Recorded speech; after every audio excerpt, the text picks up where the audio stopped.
Bien, buenos días a todos y bienvenidos a la última clase ya del curso de Historia, en esta semana 18.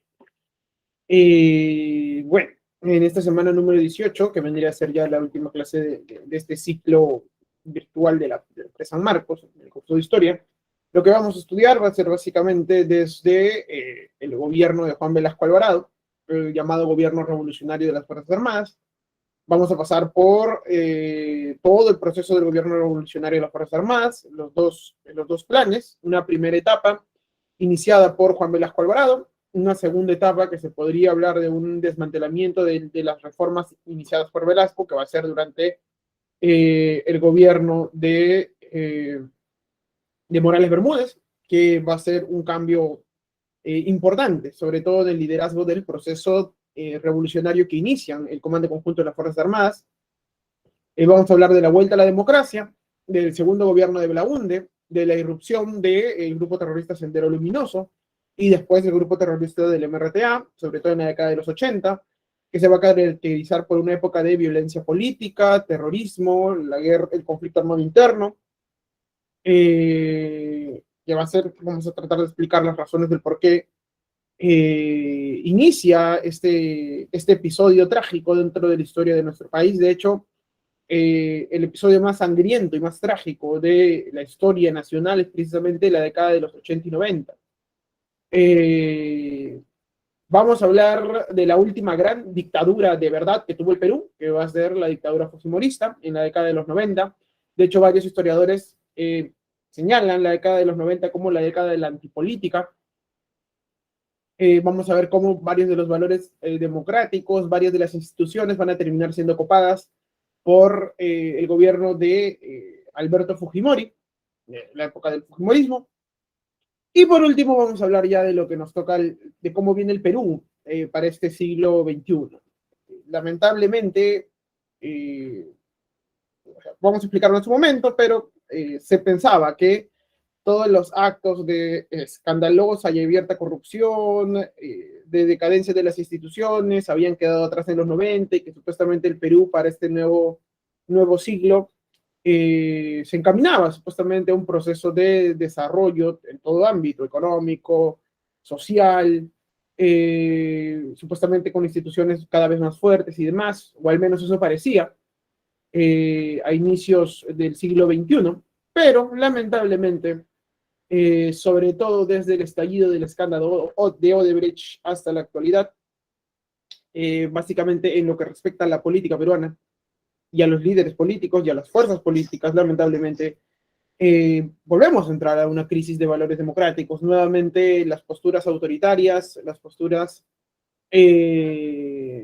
totalitarias, los extremismos, tanto de izquierda como de derecha, vuelven a tener algún tipo de cabida dentro de nuestra sociedad, lo cual es lamentable porque, como hemos visto a lo largo de estos cursos de historia, ningún extremismo es bueno. Bueno, ¿y por qué se dio esto? Una cuestión puntual de la cual nuestra sociedad es víctima, que es la corrupción. Lamentablemente es un mal que aqueja a todo nivel dentro de nuestra sociedad, desde el más bajo hasta las altas esferas de gobierno y de poder político y económico. Sin embargo, todavía hay cierta fe, hay esperanza todavía de que, digamos, que la buena voluntad de las personas prime, y prime la cordura, sobre todo en estos tiempos críticos en los que vivimos. Lamentablemente vivimos en una época muy convulsionada, tanto en plano internacional como en nacional. Y esperemos, pues, que la cordura y sobre todo que la buena voluntad y sobre todo las buenas acciones primen dentro de nuestro país. No se preocupen, el Perú, como hemos visto a lo largo de la historia, siempre ha salido a sobreponerse en mayor o menor medida de los problemas que le han quejado. Y imagino que este momento no va a ser la excepción tampoco. Pues bien, empecemos entonces con el gobierno revolucionario de las Fuerzas Armadas, que va a ir del 68 al 80 y que se va a dividir en dos fases. Una primera fase impulsada por el gobierno de Juan Velasco Alvarado y otra segunda fase impulsada por el gobierno de Remigio Morales Bermúdez. Bien, ¿qué es lo que sucede en los 60? Ya en la clase pasada habíamos visto cómo el debate sobre la cuestión de la tierra, sobre la explotación de la mano de obra, el debate sobre la pobreza y el atraso, no solo en el Perú, sino en general en toda Latinoamérica, estaba ahí, estaba pendiente, formaba parte de los debates intelectuales y políticos de la época. Tanto es así que el mismo Estados Unidos tiene que crear la Alianza para el Progreso para evitar que movimientos revolucionarios al estilo cubano se propaguen por toda América Latina. En el contexto de la Guerra Fría, evidentemente, a Estados Unidos no le convenía que movimientos de tipo marxistas o socialistas claramente ligados o que tengan una tendencia cada vez más hacia la Unión de Repúblicas Socialistas Soviéticas o la China comunista y demás se propaguen en América Latina. A los Estados Unidos de América, en el contexto de la Guerra Fría, entonces no le convenía que esta Guerra Fría se expanda precisamente hacia territorio americano. Por eso es que lanzan este tipo de programas de cooperación económica y de ayuda social, sobre todo para poder, digamos que, expandir la influencia y las bondades del sistema capitalista dentro de América Latina y sacar del atraso a las miles de millones de personas que habían precisamente estado en la pobreza, en el abandono y en la total falta de representación o participación política. Esta era la situación en América Latina en general y en el Perú también. Entonces había varias cosas en el Perú de los 60 que todavía estaban por resolver. La cuestión de la tierra era una de las principales, pero no solo eso, sino también la falta de desarrollo de América Latina, el atraso histórico de América Latina, tanto en el plano económico como tecnológico, como industrial. Entonces había varios de estos temas. Las Fuerzas Armadas de ese entonces no van a ser ajenas a estos debates que van a estar dentro de la sociedad peruana y dentro de la sociedad latinoamericana. De hecho, antes del gobierno revolucionario de las Fuerzas Armadas, tenemos el gobierno transitorio de las Fuerzas Armadas. Ustedes recordarán este breve periodo de gobierno dirigido por Lindley y Pérez de Godoy. Precisamente los primeros en caer en cuenta de este tema y de la urgente necesidad de reformas son los militares, o por lo menos son los primeros en tratar de llevar a cabo estas reformas, sobre todo durante el gobierno transitorio de las Fuerzas Armadas, antes del primer gobierno de Belaúnde. ¿Por qué? Los militares, muchos de ellos, han estudiado en el Centro de Altos Estudios Militares, sobre todo la plana mayor. La mayoría de estos oficiales, sobre todo del ejército, en su mayoría ya no son provenientes de las clases altas del país. De hecho, cuando hablamos de los militares, sobre todo en el caso peruano, tenemos que hacer una distinción bien grande. Generalmente, no digo que sea siempre, pero generalmente, los oficiales de la Marina provienen de estratos sociales más altos. En esta época estamos hablando de gente que está ligada a la oligarquía nacional y demás. Entonces, la Marina, digamos, va a tener una procedencia de oficiales de distinto grupo social. En cambio, en el ejército ya estamos hablando de una mayor democratización, digamos así, dentro de la plana mayor de oficiales. ¿A qué me refiero? No hablo de que los militares se manejan democráticamente, evidentemente no. Los militares se manejan de una forma jerárquica y demás.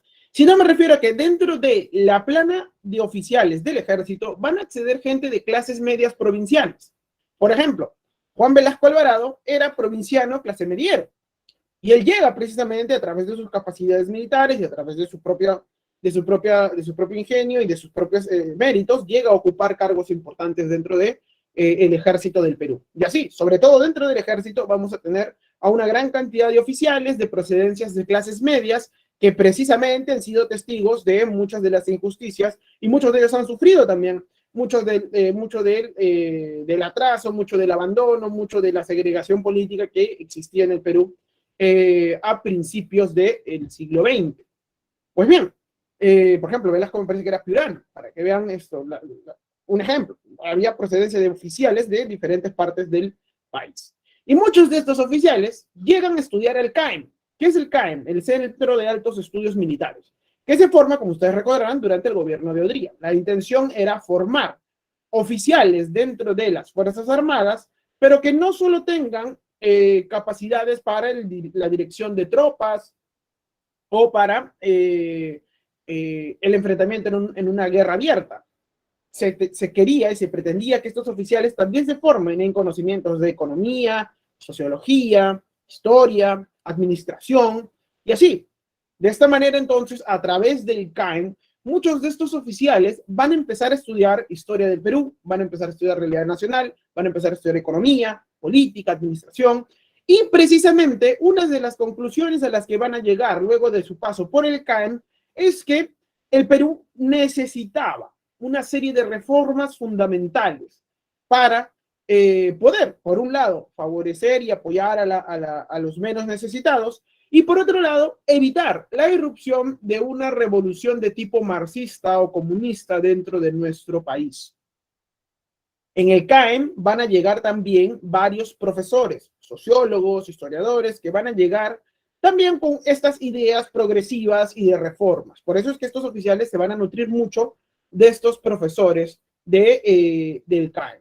¿Dónde es que los militares, sobre todo el ejército, se termina por convencer de la necesidad de estas reformas? Cuando van a luchar contra las guerrillas en los años 60. Ojo, cuando hablamos de las guerrillas de los años 60, como el MIR o el ELN, por ejemplo, estas guerrillas de los años 60 no tienen nada que ver con Sendero Luminoso, no tienen nada que ver con el MRTA. Son fenómenos totalmente distintos. Las guerrillas del 60 nacen a consecuencia precisamente de la Revolución Cubana. Y en esa época, en los 60, son vistos como jóvenes románticos, soñadores e idealistas. Por eso es que no se los juzga tan cruda ni duramente cuando son capturados y derrotados. Es el ejército precisamente el que va a luchar contra estas guerrillas. Los derrota de manera efectiva, pero en su marcha al interior del país, tratando de derrotar a las guerrillas, los oficiales del ejército se dan cuenta del atraso y el abandono en el que viven miles de personas dentro del país. Y se dan cuenta de algo. Hacen el siguiente razonamiento. Estas guerrillas, es cierto, han sido derrotadas, pero no va a tardar mucho para que surjan otros movimientos similares que sí logren convencer y seducir a las grandes masas de campesinos para que les presten su apoyo en un movimiento generalizado. Y los militares llegan a la conclusión de que iba a ser imposible de que las Fuerzas Armadas peruanas pudieran contener a miles de peruanos armados viniendo sobre la capital, iniciando un proceso revolucionario desde abajo. Los militares entonces se dan cuenta que al interior del país se está generando una verdadera olla de presión. Ya se están produciendo capturas de tierra en la convención, por ejemplo, en el Cusco. Ya se están levantando guerrillas. Las comunidades campesinas de esa época ya empiezan a organizarse para capturar tierras y empiezan a haber movimientos de capturas de tierra en diferentes partes del país. De esta manera, entonces, los militares se dan cuenta que no es descabellado pensar en la aparición de una revolución de tipo marxista o de una revolución al estilo cubano dentro de nuestro país. Digamos que los militares, en su enfrentamiento contra las guerrillas del 60, se dan cuenta de que sus temores no son tan descabellados y todo lo que habían estudiado en el CAEM, pues, era evidentemente cierto, era necesario hacer una serie de reformas, democratizar el país, ampliar el desarrollo industrial, ampliar la base económica, integrar efectivamente a miles de peruanos que habían quedado en el olvido, apartados de participación política y demás. De esta manera, entonces, lo que van a plantear los militares va a ser aplicar una serie de reformas para superar el subdesarrollo y la injusticia social. Esto es básicamente el punto de partida para que Velasco inicie todo el proceso del gobierno revolucionario que hace en los años, a finales de los años 60. Una de sus principales, digamos, doctrinas va a ser la de la seguridad nacional, que va a proponer una integración social y un desarrollo económico importante. Velasco va a decir que no puede haber seguridad nacional si es que la gente no se integra dentro de un proceso de desarrollo importante. ¿Por qué? Porque esto generaba evidentemente resentimientos, atrasos, marginación, y evidentemente esto generaba un caldo de cultivo para iniciar una serie de reivindicaciones que en algunos casos podrían desencadenar en enfrentamientos violentos dentro de la misma sociedad. Es decir, los militares sabían que se necesitaban reformas, era evidente, pero los militares no quieren que estas reformas se hagan desde abajo hacia arriba, sino quieren que se haga un proceso de reforma controlado. ¿Controlado por quién? Por los mismos militares. Controlado por Juan Velasco Alvarado, que era básicamente el líder el que inicia este proceso revolucionario. Pues bien, entonces, esta era la intención de Velasco, hacer un proceso revolucionario controlado, pero desde arriba. Que las bases participen, que las organizaciones sociales participen, pero siempre dentro de el encuadre y dentro de la vía autoritaria de Velasco. Bien, otra influencia importante que van a tener los militares va a ser la CEPAL, la Cooperación Económica para América Latina. ¿Qué es la CEPAL? Se crea precisamente, es una institución vinculada a las Naciones Unidas, lo que buscaba era el desarrollo de América Latina en general.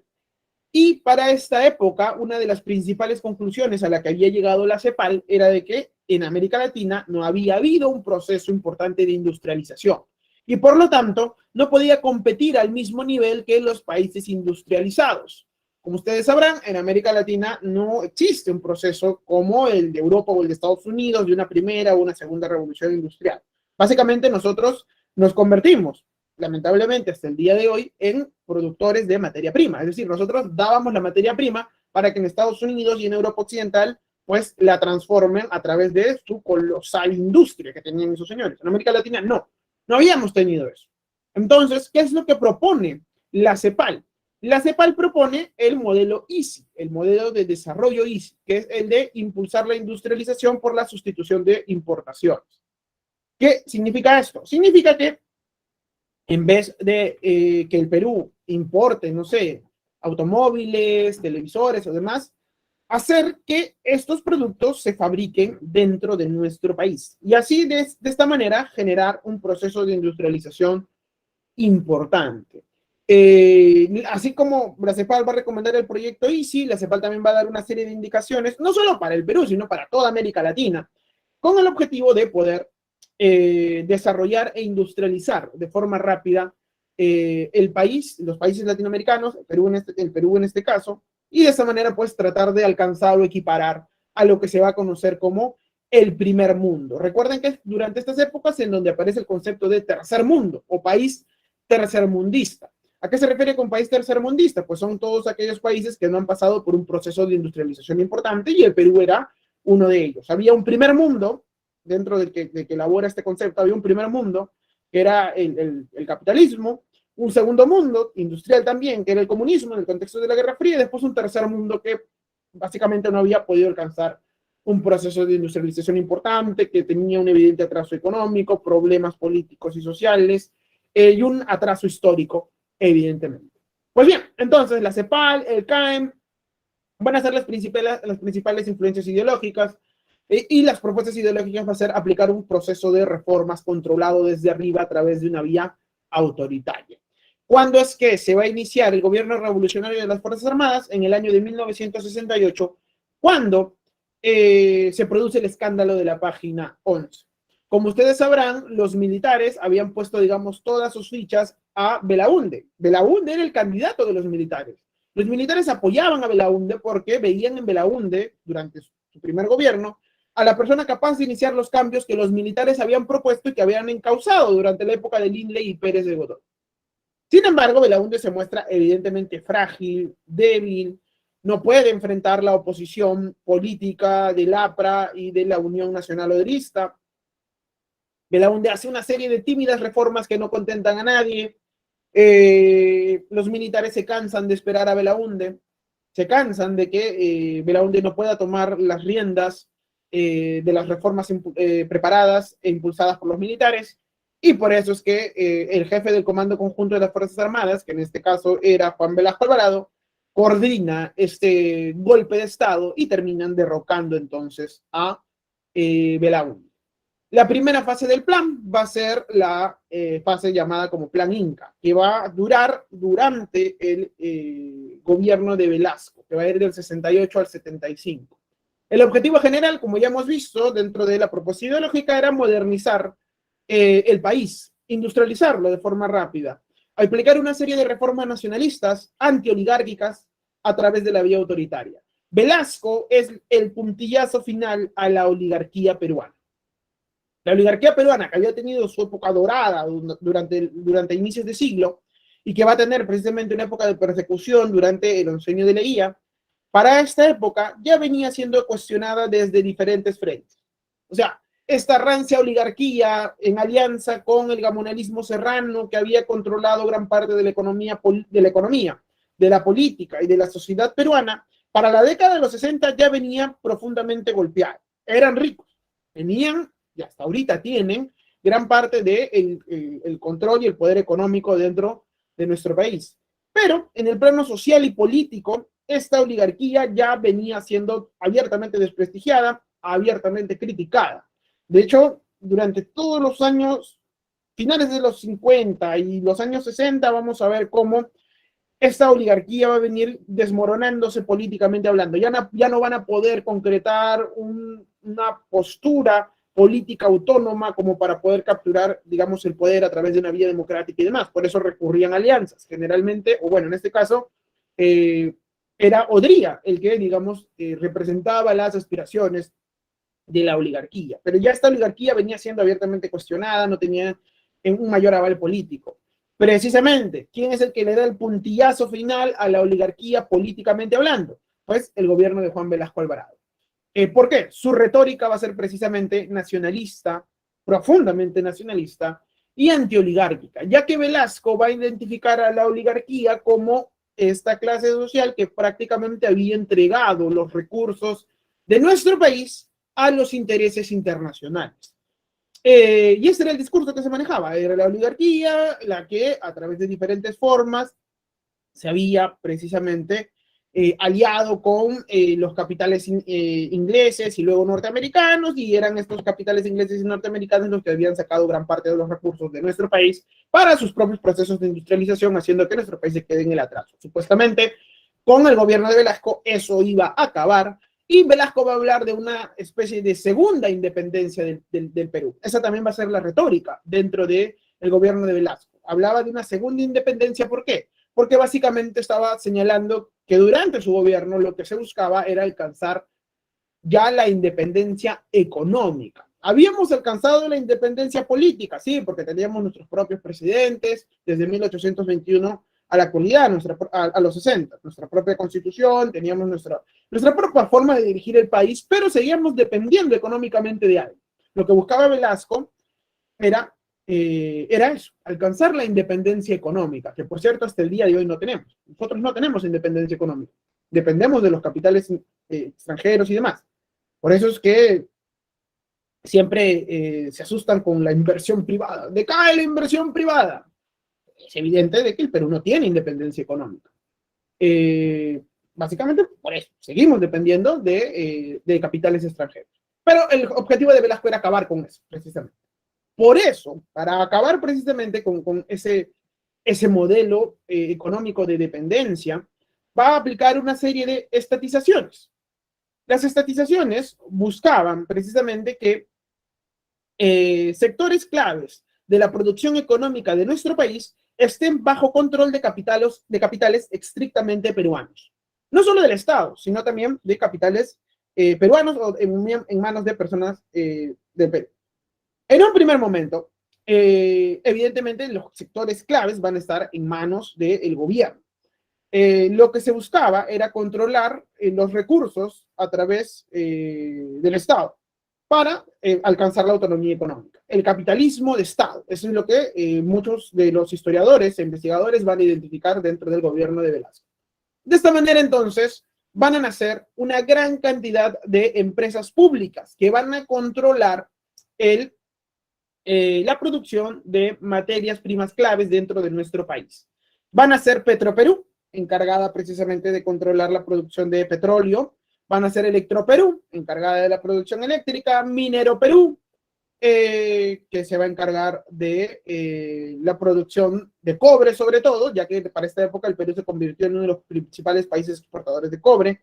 Va a aparecer, por ejemplo, lo que actualmente es TV Perú. No sé si alguno de ustedes ha visto TV Perú o BTV Perú, que es un canal es del Estado, pero tiene un montón de documentales y buenos programas dentro de TV Perú. Lo malo es que no tiene el marketing ni la publicidad que los canales de propiedad privada. Pero durante esta época nace TV Perú. Ah, por cierto, ¿alguno de ustedes recuerda a esta animadora que ya es viejita en la actualidad, ya es viejita? Creo que ya no hace shows, pero durante buena parte, por ejemplo, de mi niñez y de mi juventud y de mi adolescencia, todavía seguía haciendo espectáculos y shows infantiles. ¿Alguno de ustedes sabe a quién me refiero? Que precisamente su primer programa de show infantil y así es precisamente en TV Perú durante el gobierno de Velasco. ¿Alguno de ustedes sabe a quién me refiero? Todavía sigue viva, pero ya está viejita, viejita, viejita. Ya no he visto que haga espectáculos, hasta hace un par de años todavía. ¿Saben a quién me refiero? ¿Alguna vez han escuchado hablar de los burbujitos? Exacto, Yola Polastri. Siempre que entrevistan a Yola Polastri y habla, por ejemplo, sobre la tele actual en relación a la tele antigua, siempre dice, ¿no? A mí me llamó Velasco para hacer un programa para niños y yo trabajé con el gobierno de Velasco que buscaba educar y ahora la tele ya ha perdido esos valores. Siempre dice lo mismo cada vez que le preguntan sobre la diferencia entre la tele actual y la tele anterior. Y es que precisamente el canal de TV Perú lo que buscaba, bueno, no solo TV Perú, sino también los canales en esa época tenían, o sea, el marketing y la publicidad y cómo se maneja ahora los canales de televisión es radicalmente distinta a cómo empezó la tele. Pero, por ejemplo, en TV Perú aparecían programas como el de Yola, programas educativos, debates políticos y demás. ¿Y de dónde nace TV Perú? Pues de aquí, del gobierno revolucionario de las Fuerzas Armadas a través de este proceso de estatizaciones, ¿no? Ojo, aquí todavía no se ha estatizado la televisión. De hecho, el gobierno de Velasco recién estatiza los canales de televisión ya para las postrimerías de su gobierno. De hecho, va a ser uno de los puntos más críticos. Y del por qué también se recuerda a Velasco como un dictador, porque por más que tenga buenas intenciones, es evidente que Juan Velasco Alvarado era un dictador, porque llegó al poder a través de un golpe de Estado y se mantuvo en el poder a través de una vía autoritaria. Y por cierto, Velasco no gobernó con constitución, ¿ah? Velasco gobernaba por decretos supremos, básicamente. No había constitución y evidentemente tampoco congreso durante el gobierno de Velasco. Bien, nacen entonces estas empresas públicas que se van a encargar de controlar los principales sectores de producción de recursos dentro de nuestro país. Una de las primeras medidas que se va a conocer como el Día de la Dignidad Nacional va a ser el 9 de octubre del 68, cuando se anule el acta de Talara y se expropia la IPC. Y Rangers del ejército peruano van a capturar las instalaciones de la IPC en la zona de Talara. De esta manera, entonces, se logra poner fin de manera abrupta a un problema que venía de años entre el Estado peruano y la IPC. Esto va a generar que los Estados Unidos de América reclamen. ¿Por qué? Porque la IPC era una empresa de capitales norteamericanos y esta expropiación va a ser evidentemente de forma autoritaria y arbitraria, contraviniendo las leyes internacionales, y esto va a hacer que el gobierno revolucionario de las Fuerzas Armadas entre en tensiones con los Estados Unidos de América. De esta manera, entonces, se va a producir la implementación del modelo ISI, la industrialización por sustitución de importaciones dentro de nuestro país. Esto va a generar una serie de problemas. ¿Por qué? Porque los productos que se van a importar al país van a empezar a encarecerse. Es decir, los productos que venían de Estados Unidos, los productos que venían de Europa empiezan a encarecerse. Con la idea de favorecer precisamente la producción nacional. Se va a buscar que se creen fábricas aquí en el país que produzcan y traten de sustituir estos productos que vienen del extranjero. Ahora, aquí hay un problema con esto. O sea, esto lo puedes hacer si lo aplicas a grandes, o sea, en un gran periodo de tiempo y sobre todo si sacrificas al consumidor final. ¿Qué me refiero? A que evidentemente cuando tú empieces a producir tus propios productos, no vas a poder competir al mismo nivel que los productos que vienen del extranjero. ¿Por qué? Porque los productos que vienen del extranjero se producen en serie, tienen un mayor nivel de calidad y evidentemente el producto de esta producción en serie de un mayor nivel tecnológico en la producción de este producto cuestan más baratos que los productos que se empiezan a producir aquí en el Perú. Entonces, ¿cuál es la táctica o cuál es la fórmula que va a aplicar el gobierno de las Fuerzas Armadas? Pues encarecer estos productos que vienen del extranjero a través de impuestos y demás. ¿Para qué? Para tratar de favorecer la industria nacional. Pero evidentemente, en un primer momento vas a tener, como es común, como es lógico, productos nacionales que no van a alcanzar el mismo nivel de calidad que los que vienen del extranjero y sobre todo un poco más caros de los que vienen del extranjero. Pero la idea era industrializar el país. Evidentemente esto va a afectar al consumidor final. Por ejemplo, en las guitarras eléctricas, algo que parece tan banal, pero que muchos de los rockeros de los años 60 lo van a sufrir. ¿Por qué? Porque cuando se ingresa el gobierno revolucionario de las Fuerzas Armadas, muchos de esta gente que tocaba rock and roll en el Perú, porque había una movida importante en los 60, antes de la de Velasco, van a ver cómo los productos para tocar este tipo de géneros, amplificadores, guitarras, baterías, micrófonos y demás, se elevaron, pero a niveles altísimos. Entonces ya no era, digamos, rentable, o no era algo que se podía acceder a todo el mundo, comprar ese tipo de instrumentos.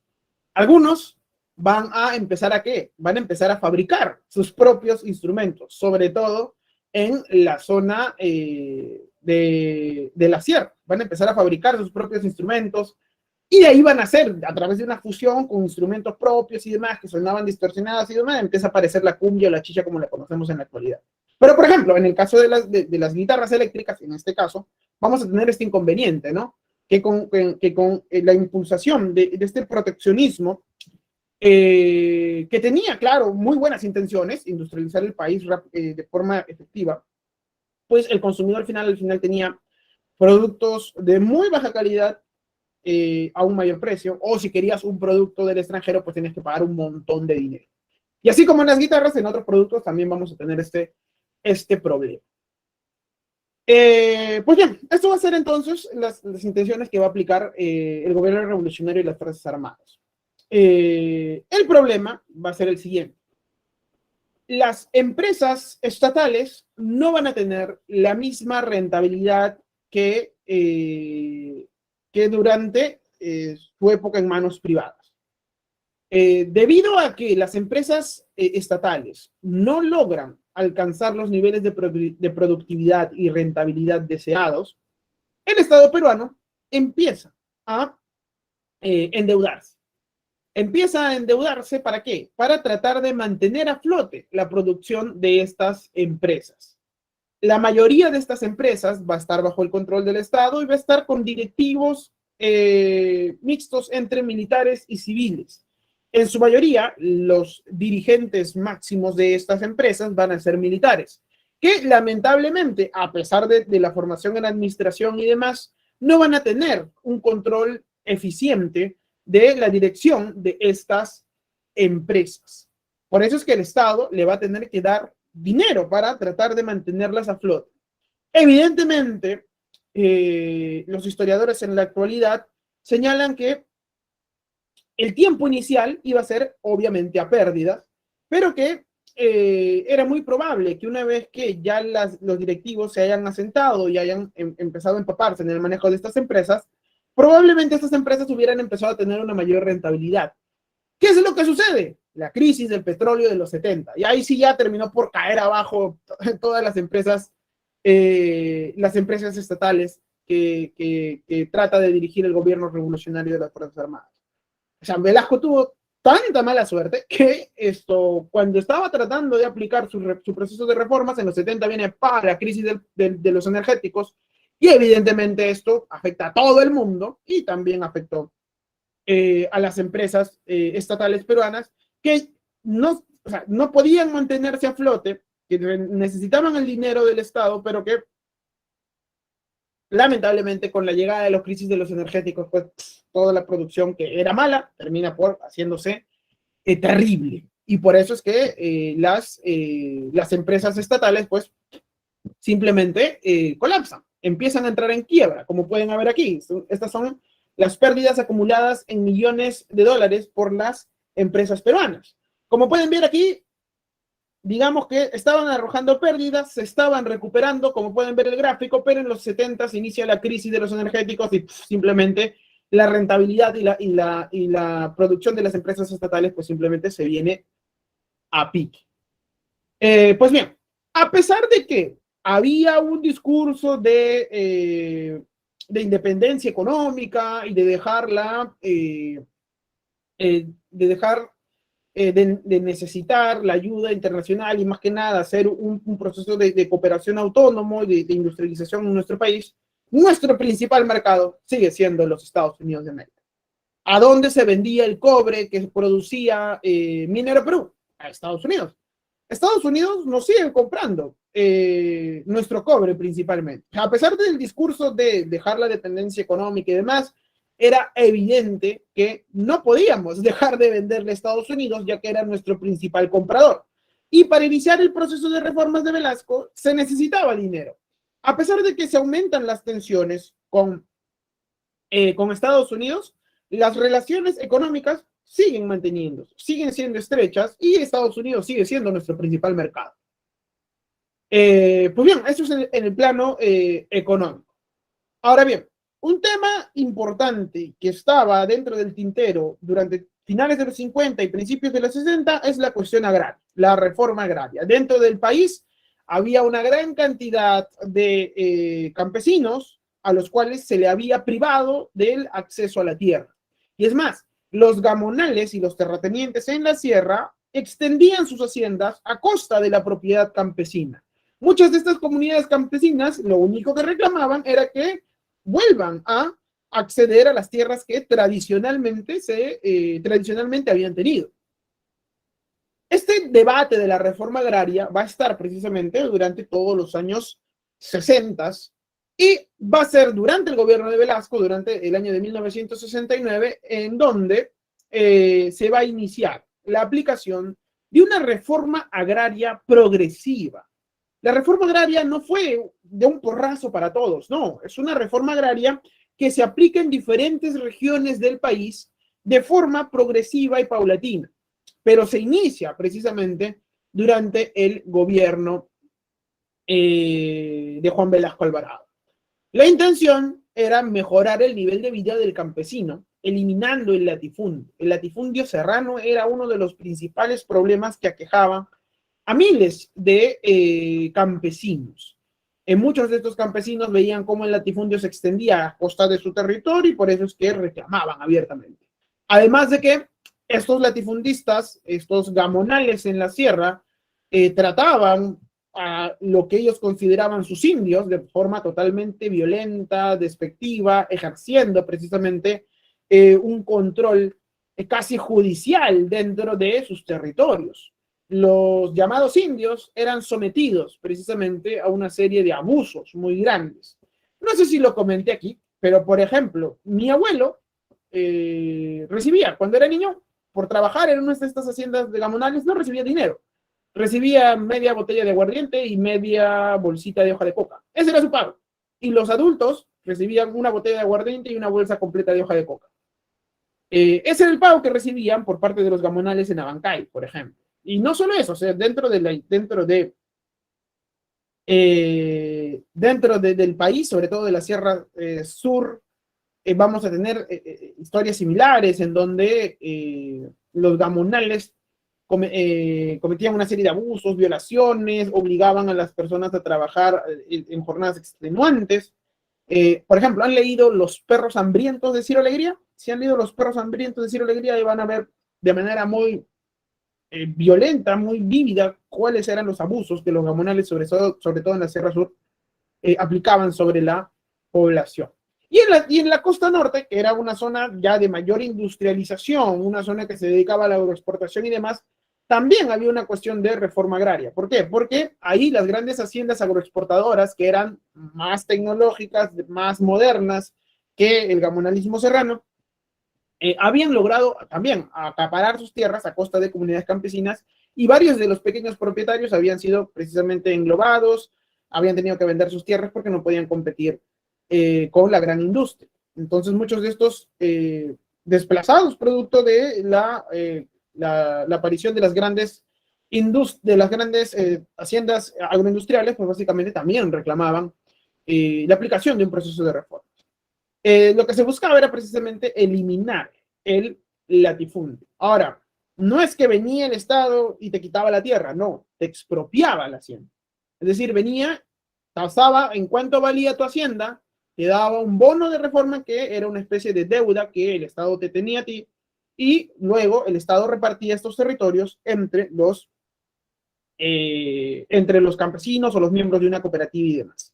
Además, no eran todas las haciendas, eran aquellas haciendas que tenían un tamaño determinado. Es decir, si tu hacienda tenía más del tamaño determinado, pues tu hacienda pasaba a formar parte del proyecto de reforma agraria. Si tu hacienda era más pequeña, pues no te expropiaban, porque evidentemente no entrabas dentro de este decreto de reforma agraria.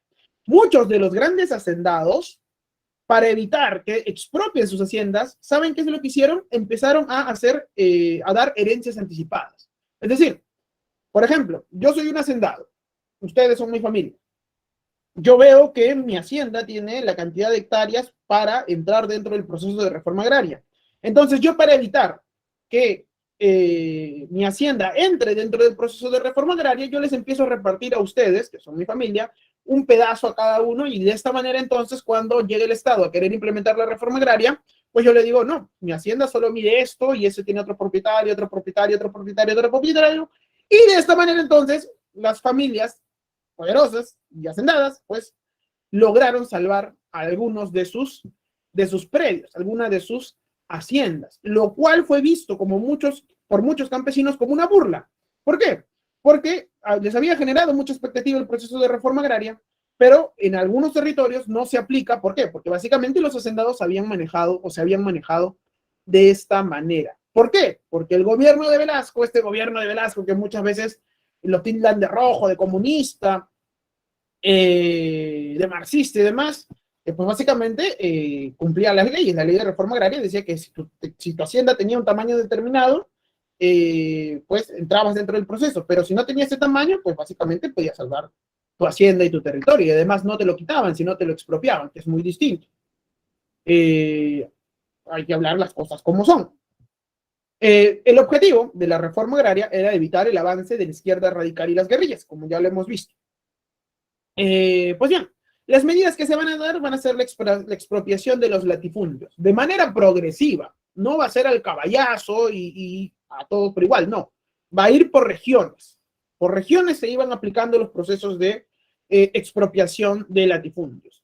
Y precisamente para poder administrar estos latifundios se van a crear una serie de cooperativas.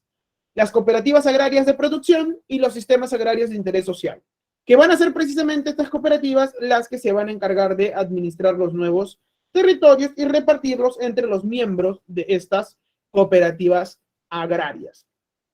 ¿Por qué? Porque Velasco no quería dar directamente la propiedad de la tierra a un propietario individual, sino quería crear precisamente estas cooperativas encargadas supuestamente o con la intención de generar una suerte de cohesión y de mantener el nivel productivo de las haciendas.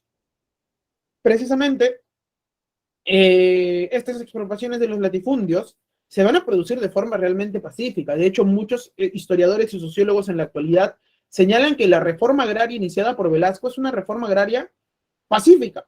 ¿Por qué? Porque no hubo grandes convulsiones ni conatos de violencia en el proceso de esta captura de tierras. Generalmente las reformas agrarias forman parte de procesos revolucionarios violentos, como el caso de México, por ejemplo, o como el caso de China, por ejemplo, o el caso de Rusia, por ejemplo, que las reformas agrarias se produjeron en contextos de alto nivel de violencia. De hecho, aquí los dueños de los latifundios tenían temor de que cuando se inicie este proceso de reforma agraria, miles de nativos indígenas ingresen en sus territorios y arrasen con todo, destruyendo a las familias y todo, destruyendo sus predios y este tipo de cosas. De verdad tenían el pánico de que esto sucediera. Sin embargo, esto no sucede y muchos historiadores señalan que la reforma agraria peruana es pacífica, en contraposición a todos los temores de violencia que se habían generado y a todos los miedos que se había generado la clase oligárquica terrateniente en torno a la aplicación de una reforma agraria. Es muy pacífica el proceso de reforma que aplica Velasco. Las consecuencias. Se elimina la oligarquía terrateniente, desaparece la oligarquía terrateniente y precisamente la principal fuente de apoyo económico que tenía la oligarquía era precisamente la posesión sobre la tierra. Esta oligarquía que se basaba en el dominio de la tierra desaparece con la reforma agraria. Evidentemente, por eso que se habla de que Velasco le da el puntillazo final a la oligarquía. Sin embargo, la reforma agraria en el plano económico y productivo es un fracaso. ¿Por qué es un fracaso?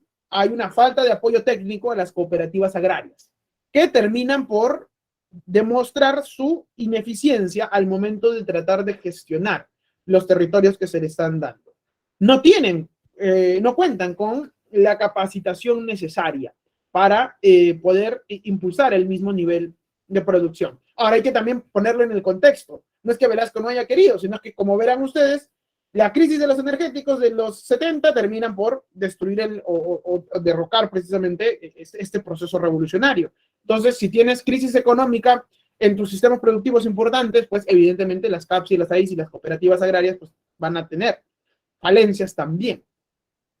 Al final, estas cooperativas, muchas de ellas empiezan a desaparecer y empiezan a parcelar las tierras entre sus miembros y la antigua producción agroindustrial pues también entra en crisis y desaparece, lamentablemente. ¿Por qué? Porque estas nuevas CAPs y SAIS y estos nuevos propietarios, sin la capacidad técnica ni las capacitaciones o apoyo del Estado, no va a poder alcanzar los mismos niveles de producción. Por eso hay una crisis de la agroindustria, producto de la aplicación de esta reforma agraria. La poderosa agroindustria peruana desaparece durante mucho tiempo. Recién ahora último estamos tratando de volver este proceso de exportación agroindustrial. Pero la reforma agraria hace básicamente que la agroindustria que se había generado a inicios del siglo XX y durante toda la primera mitad del siglo XX, pues desaparezca. Es que también había haciendas y haciendas. Habían haciendas como por ejemplo la hacienda Wando, que era una poderosa hacienda agroindustrial, pues modernísima, y estaban los latifundios serranos que eran, pues, básicamente, seguían manteniendo el mismo sistema de producción de época virreinal. O sea, no se podía comparar esos niveles de hacienda. Sin embargo, dentro del proceso de reforma agraria, ambas haciendas entran dentro del concurso de reforma agraria y por eso es que en el norte, sobre todo, la gran agroindustria pues, básicamente desaparece por un tiempo, entra en crisis. ¿Por qué? Porque era una realidad distinta. Mientras que en la sierra teníamos haciendas atrasadas, en el norte sí teníamos grandes haciendas agroindustriales. Ese es uno de los fracasos de la reforma agraria y uno de los más grandes fracasos del gobierno de Velasco y una de las más grandes críticas precisamente que se le hace al gobierno de Velasco. Caen las exportaciones entonces, tenemos que importar alimentos porque no se puede suministrar alimentos por parte de estas cooperativas agrarias que evidentemente están en crisis. Esto va a generar que muchas de las poblaciones al interior del país, mucha de la gente empiece a migrar a otras zonas. Muchos de ellos empiezan a vender sus propias parcelas, sus propias tierras y empiezan a migrar y empiezan a poblar, ¿qué cosa? Pues las ciudades costeñas como Lima y otros lugares, sobre todo la ciudad de Lima. Fue un fracaso la reforma agraria en el plano productivo y económico, sí, no se alcanzó el nivel de producción esperado. Si la reforma agraria hubiera sido un éxito, no hubiera habido necesidad de migraciones, como diría un profesor en San Marcos. Si la reforma agraria hubiera sido un éxito, probablemente muchos de nosotros no estaríamos aquí, porque probablemente muchos de nosotros somos descendientes de provincianos. Probablemente se hubiera generado un mercado interno, se hubiera generado una red económica al interior del país, producto del éxito de estas CAPs o de estas AIS o de estas cooperativas agrarias. Pero como no fue así, un montón de gente migra, pues, o sea, entra en colapso, en crisis la producción agraria y pues entonces tienen que abandonar esos territorios. Ahora bien, ¿en dónde radica el éxito de la reforma agraria? En que va a lograr que una gran cantidad de peruanos, millones de peruanos, que habían vivido precisamente en la anomia, que habían vivido excluidos de la participación política, que habían vivido excluidos del acceso a la tierra y a la propiedad, pues sean finalmente reivindicados.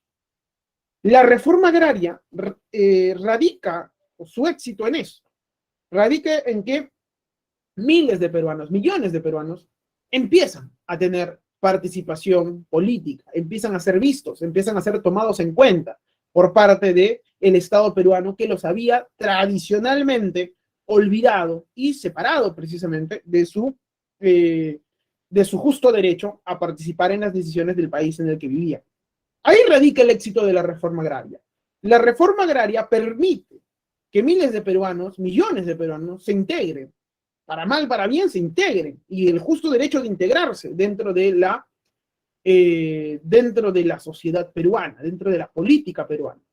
Esta movilización que se va a dar en torno a la reforma agraria van a generar que aparezcan precisamente colectivos políticos provincianos que empiecen a reclamar por sus propios derechos y a su justo derecho a participación y representación política. Ahí radica el éxito de la reforma agraria. Bien, para aplicar el proceso de la reforma agraria, Velasco va a utilizar la imagen de un personaje histórico dentro de nuestro país que hasta este punto de la historia no era visto como un gran personaje histórico.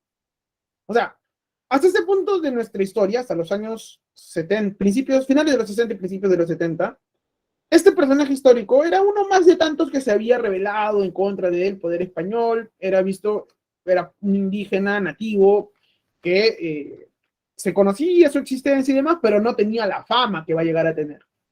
¿Cuándo es que tiene la fama precisamente que tiene hasta el día de hoy? Pues durante el gobierno de Velasco. ¿A quién me refiero? A Túpac Amaru.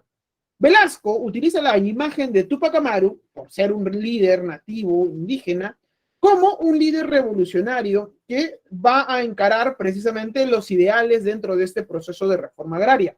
Y aquí vamos a tener también un interesante trabajo de diseñadores gráficos y diseñadores publicitarios que van a ser contratados por Velasco para poder expandir el mensaje de la reforma agraria a través de afiches, eslóganes y afiches, eslóganes y volantes.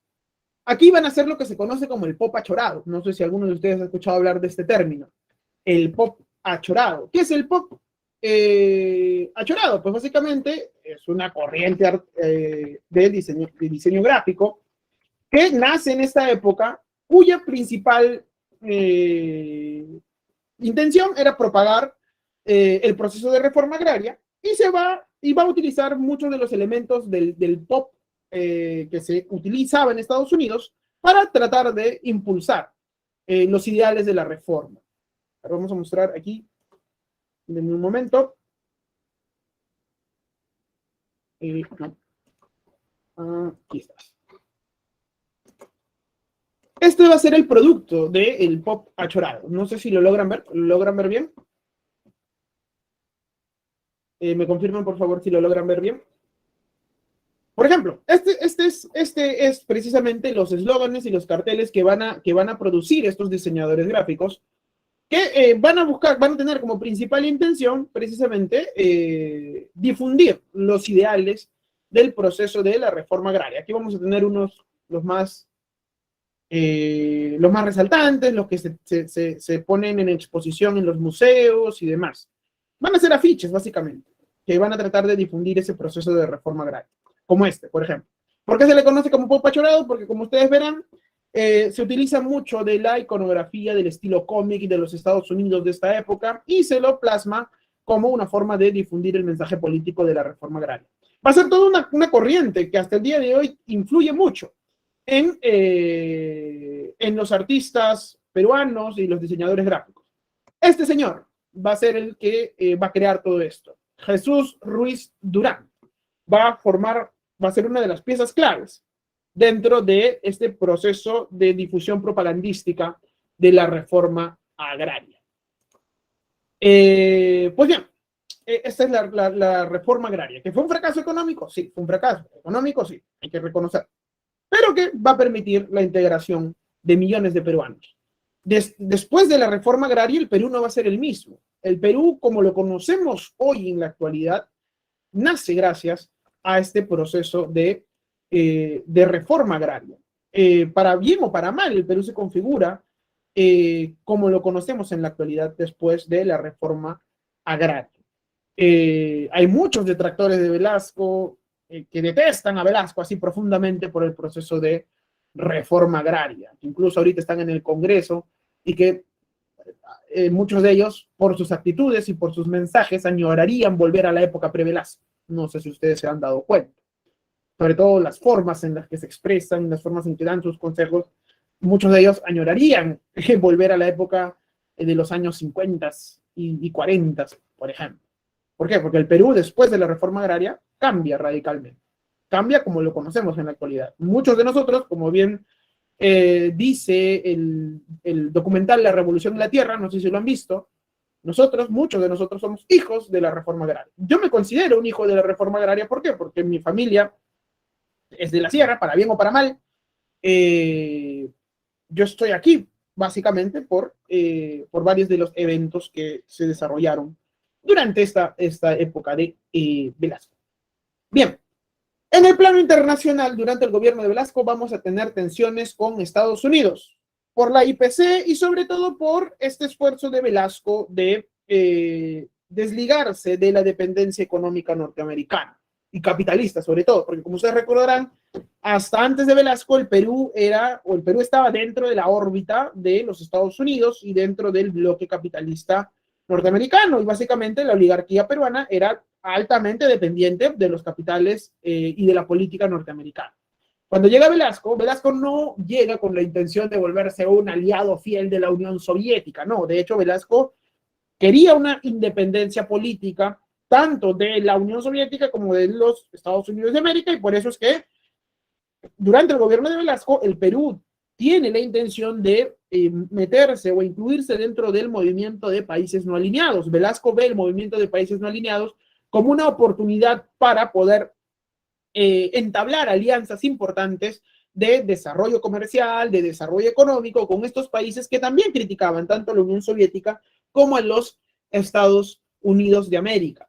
No se rompen relaciones con Estados Unidos ni con países procapitalistas, y en cambio se abren relaciones con países socialistas, como la Unión de Repúblicas Socialistas Soviéticas, como Cuba y como países del orbe socialista en diferentes partes del mundo. Ahora bien, lo que sí hacemos es comprarle armamento, pero un montón de armamento a los soviéticos, sobre todo después del terremoto del 70. ¿Algunos de ustedes han escuchado hablar del terremoto del 70, que también se da durante el gobierno de Velasco?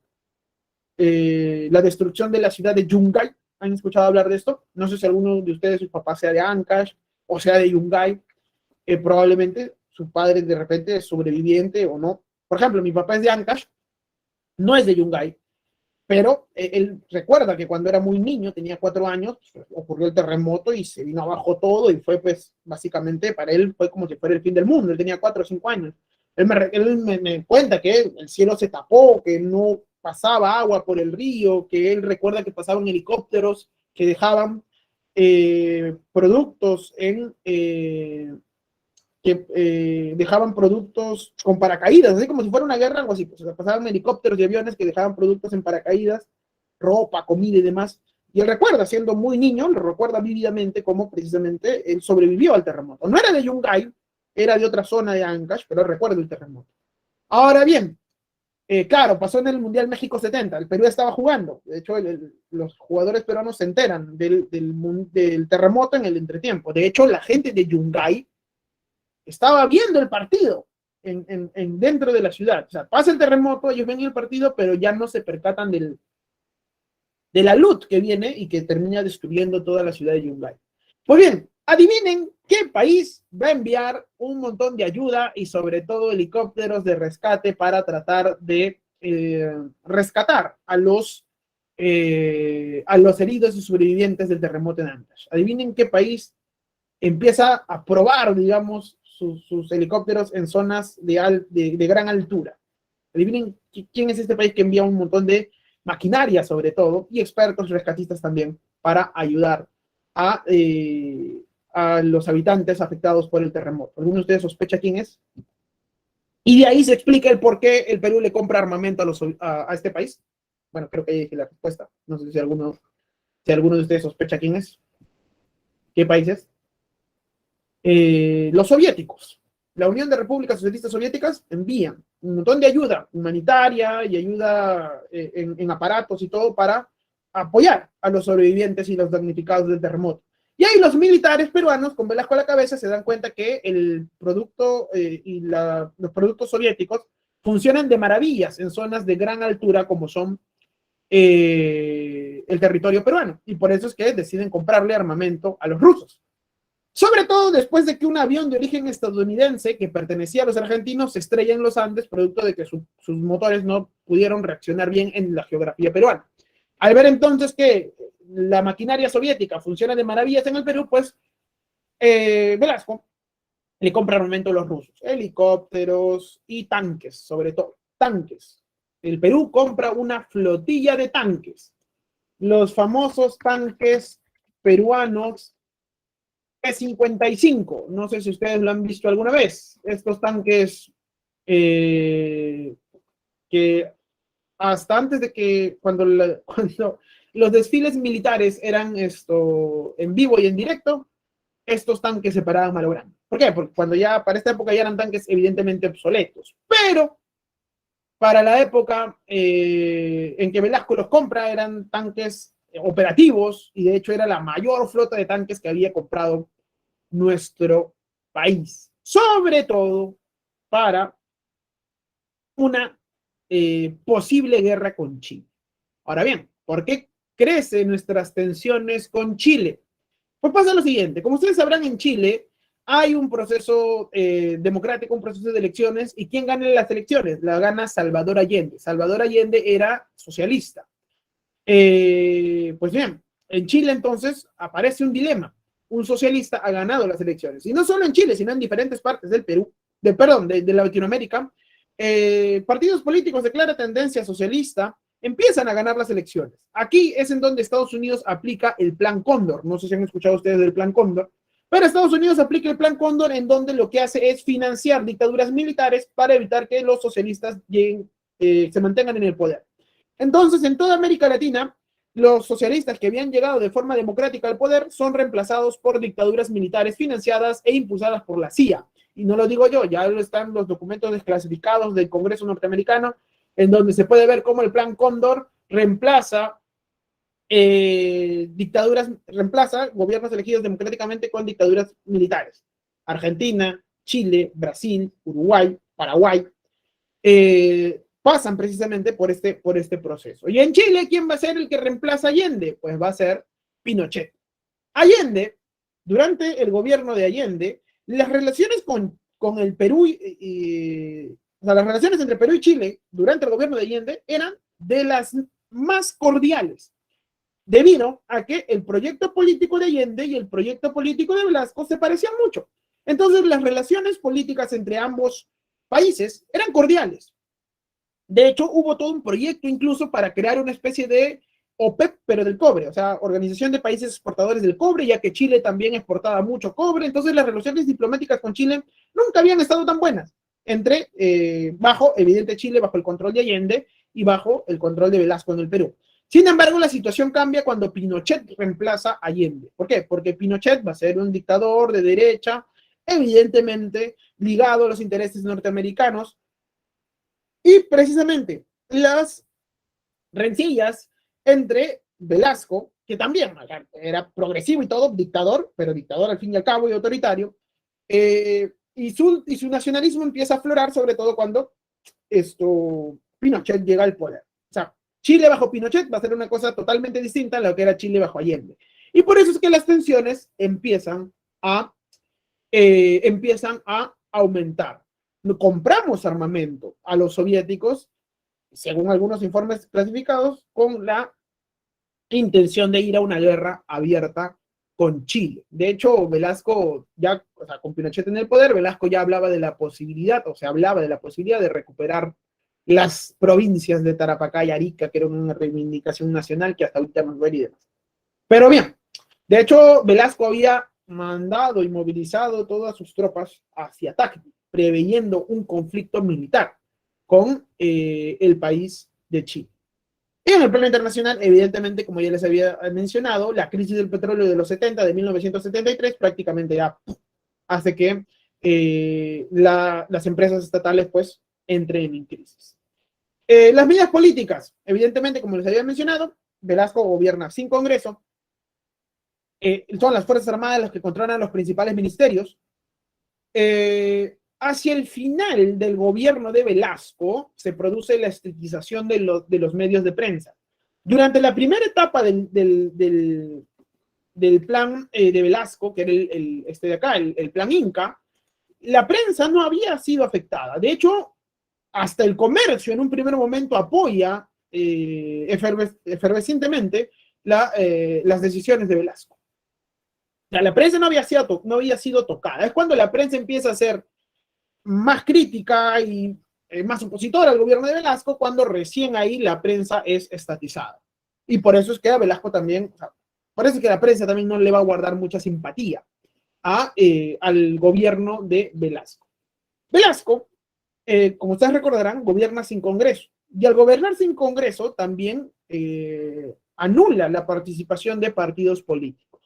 Como ustedes sabrán, dentro de una sociedad son los partidos políticos, es decir, dentro de una república democrática como es el Perú, son los partidos políticos los que en teoría recogen las demandas ciudadanas para llevarlos precisamente a las altas esferas de gobierno. Pero bien, durante el gobierno de Velasco se anula el Congreso y evidentemente también se anulan los partidos políticos.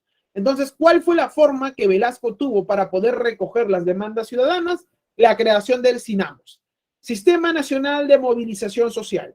El SINAMOS va a ser esta organización que se va a encargar de organizar a la gente en diferentes partes del país y tratar de hacer llegar entonces sus demandas desde abajo hacia arriba. El SINAMOS se va a convertir entonces en la forma en que el gobierno de Velasco va a tener contacto con los pobladores menos favorecidos. Y durante un buen tiempo el SINAMOS va a funcionar, ya que va a lograr aglutinar y va a lograr coordinar una serie de pedidos, una serie de necesidades que tenía la población del común y los va a hacer llegar al gobierno y van a ser los ministerios entonces los que se van a encargar de poner en funcionamiento todas estas reformas. El SINAMOS entonces se convirtió en esta especie de sustitución de los partidos políticos y precisamente en la forma en que encontró Velasco y el gobierno revolucionario de las Fuerzas Armadas para poder hacer llevar hacia el gobierno las necesidades de la población del común. Sin embargo, conforme se va a ir desarrollando el gobierno revolucionario y las Fuerzas Armadas, y sobre todo ya durante la época de Morales Bermúdez, el SINAMOS se va a convertir más que en una ayuda, en un estorbo para el gobierno de Morales Bermúdez. ¿Por qué? Porque el gobierno de Morales Bermúdez va a ser una cosa radicalmente distinta al gobierno de Velasco, a pesar de que pertenecían a las Fuerzas Armadas. Velasco va a tratar de implementar también una reforma educativa que va a tratar de reformar la educación primaria, secundaria y universitaria, va a aplicar una educación técnica, va a ser todo un proceso importante. Algunos de ustedes, no sé si ustedes lo hayan, probablemente cuando han sido muy niños, pero algunos de ustedes han llegado a utilizar la camisa blanca y el pantalón plomo rata. ¿Alguno de ustedes ha llegado a utilizar eso? No lo creo, imagino que no, porque probablemente ya ustedes hayan estudiado en los colegios en donde ya se vaya con buzo o incluso el uniforme sea distinto para cada colegio. Pero, por ejemplo, cuando yo estaba en primaria todavía y parte de la secundaria, todos los colegios del Perú utilizaban el mismo uniforme, así sea el más rico o el más colegio estatal más olvidado, todos utilizaban el mismo uniforme, que era la camisa blanca y el pantalón plomo rata. En el caso de las mujeres, esta especie de falda también color plomo rata y la blusa blanca con sus tirantes. Ese era el uniforme que todos utilizaban. Lo único que cambiaba era la chompa. La chompa sí te decía de qué colegio era, pero el uniforme era igualito para todos. con la insignia del colegio bordada en la camisa, tanto de la blusa como de la, bueno, la blusa no tiene, ¿no? Del hombre o de la mujer. ¿De cuándo viene esto? Pues de aquí, desde Velasco. Velasco fue el que ideó la creación de un uniforme estándar para todos los colegios del Perú. Velasco inicia esto. Ya en los últimos años, estoy hablando de hace 10, 15 años, esto cambió, en donde ya cada colegio tuvo la decisión de poder utilizar el uniforme que quería. La masacre de Huanta se produce durante la reforma educativa. ¿Qué sucede en la masacre de Huanta? Velasco lo que trataba de hacer era lo siguiente. Él decía que tú podías estudiar de forma gratuita, sí, pero la nota mínima para aprobar la sube a 13. Y además de qué? Que si tú jalabas un curso o repetías el año, la forma de que tú puedas acceder a estudiar era pagando. Esta era la reforma educativa que propone Velasco. Es decir, que si tú jalabas un curso, o sea, si no estudiabas, pues la forma, o sea, podías estudiar gratis, pero no podías jalar. Porque si querías llevar el curso de nuevo, volver a llevar el año, ahí sí ya tenías que pagar. Y sobre todo, la nota mínima se sube, pues, de 11 para que apruebes, se sube a 13. En Guanta, varios de los padres de familia se van a reunir y van a señalar, no, pues que ellos no querían pagar por este tipo de cosas, que no estaba dentro de su presupuesto y por lo tanto no estaban dispuestos a aceptar esta reforma educativa porque básicamente les estaba imponiendo un costo a la enseñanza y este tipo de cosas. En el caso de Huanta va a haber una fuerte coordinación educativa dentro de los estudiantes secundarios y ahí van a recibir el apoyo de los estudiantes universitarios de Huamanga.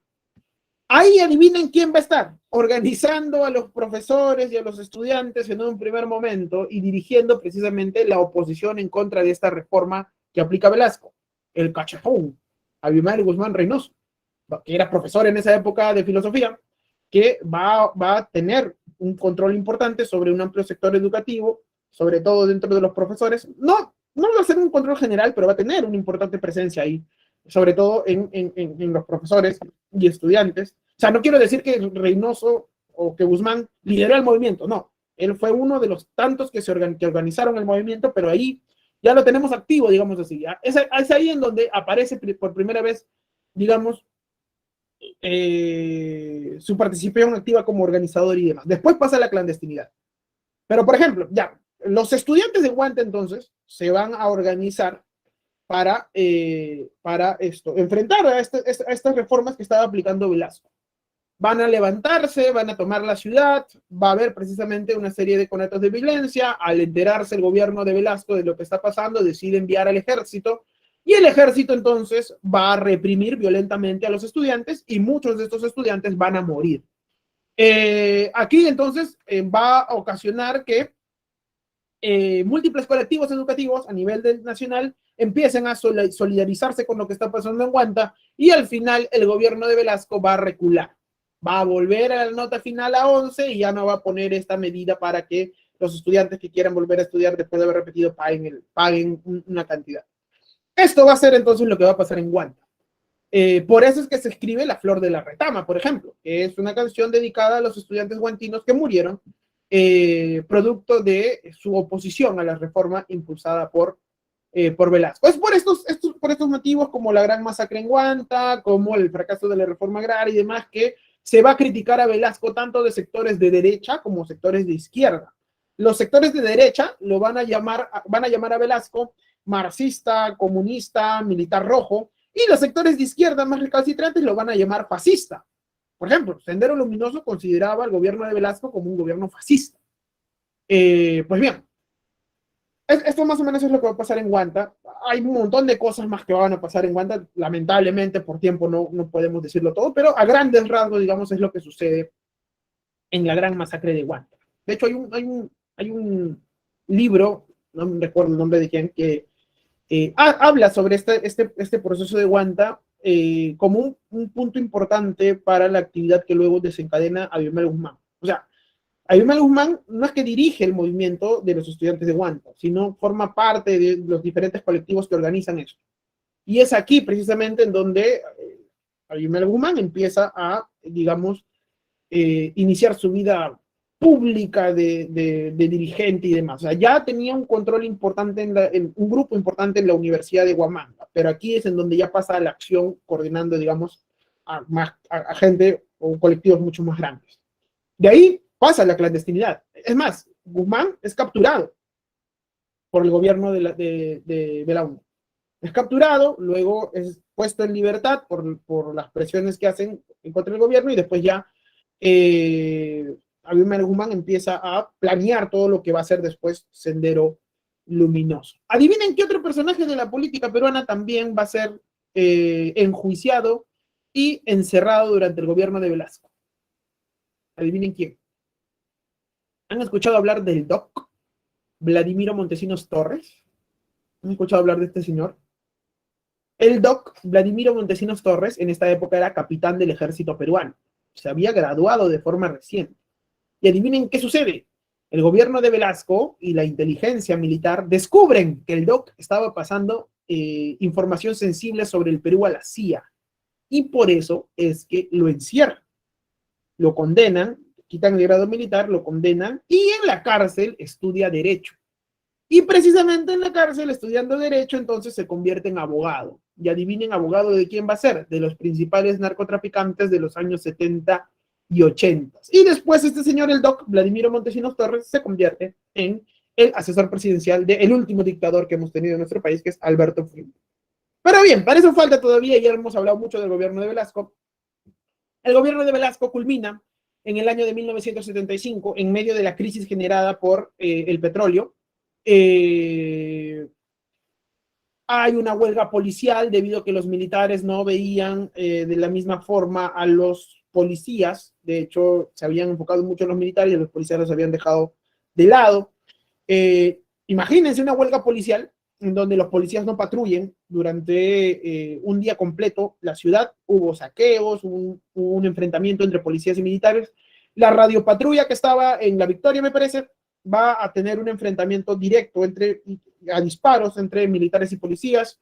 Velasco estaba muy enfermo debido a un problema de complicaciones de la diabetes que tenía. Le tienen que cortar una pierna, muy enfermo, muy desgastado. Ya Velasco recibe un golpe de Estado, que para Morales Bermúdez no fue un golpe de Estado, sino simplemente fue una transición lógica dentro de cambio de mando dentro de las Fuerzas Armadas.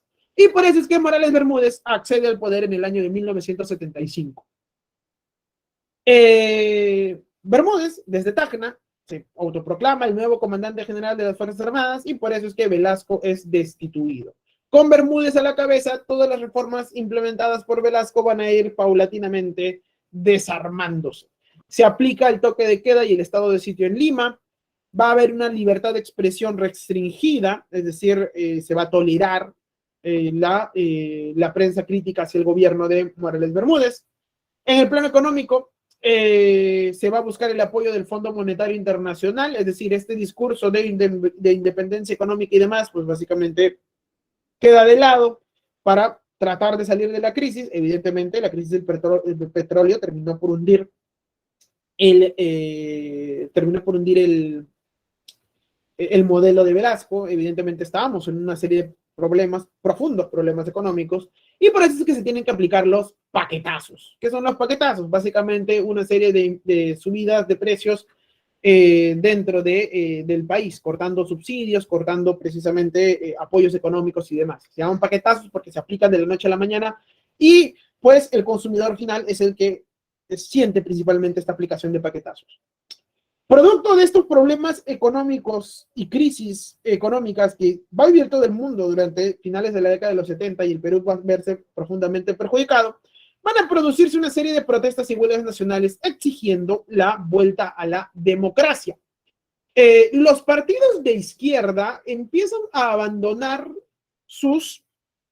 empiezan a abandonar su discurso revolucionario, su discurso violento, y empiezan a sostener que la participación democrática puede ser una buena vía para llegar a obtener el poder. Después de todo, a finales de la década de los 70, los grupos sindicales de izquierda van a tener una presencia importante. La Izquierda Unida, por ejemplo, va a ser un movimiento de izquierda bien confeccionado, bien cohesionado, que va a lograr incluso tener y poner cuadros importantes dentro de la política nacional. De esta época de finales de los 70 vamos a tener la gran huelga y paro general de 1978, en donde básicamente todo el país y todos los sindicatos dentro del país van a parar y van a obligar a que el proceso de industria peruana pues, se pare en freno. Evidentemente se había generado entonces todo un sentimiento de izquierda importante y un movimiento importante que veía con claras posibilidades la oportunidad de poder llegar a obtener la dirección del país a través de la vía democrática. Todos los partidos de izquierda empiezan a optar por la vía democrática para poder acceder al poder. Todos excepto unos pocos. Y dentro de estos pocos estaba el llamado Partido Sendero, no, ¿cómo era? Partido Comunista del Perú por el Sendero Luminoso de Mariátegui, que al final va a ser acortado por Partido Comunista del Perú, Sendero Luminoso, que era dirigido por Abimael Guzmán Reynoso y que todavía mantenía como principal campo de acción la lucha armada y que estaba en la clandestinidad y que tiene precisamente desde lo que ocurre en Guanta hasta 1980 todo un periodo para formar, adoctrinar y poder prepararse para el inicio de lo que ellos consideraban la lucha armada, que es el inicio básicamente de la época del terror. Pero bien, durante esta época todavía los movimientos de izquierda empiezan a hacer protestas, huelgas nacionales y empiezan a hablar sobre la vuelta a la democracia. Evidentemente, el gobierno de Morales Bermúdez, enfrentando precisamente estas crisis económicas, ven que las Fuerzas Armadas se han desgastado y que ya no pueden seguir manteniendo el control del país, y por eso deciden entonces devolver el Perú a la democracia y volver ellos a los cuarteles. Ojo, ahí se produce también un arreglo, ¿ah? Porque Morales Bermúdez le dice a los civiles, ya, yo les devuelvo el poder, pero ustedes no me investigan nada de lo que ha pasado durante el gobierno revolucionario de las Fuerzas Armadas.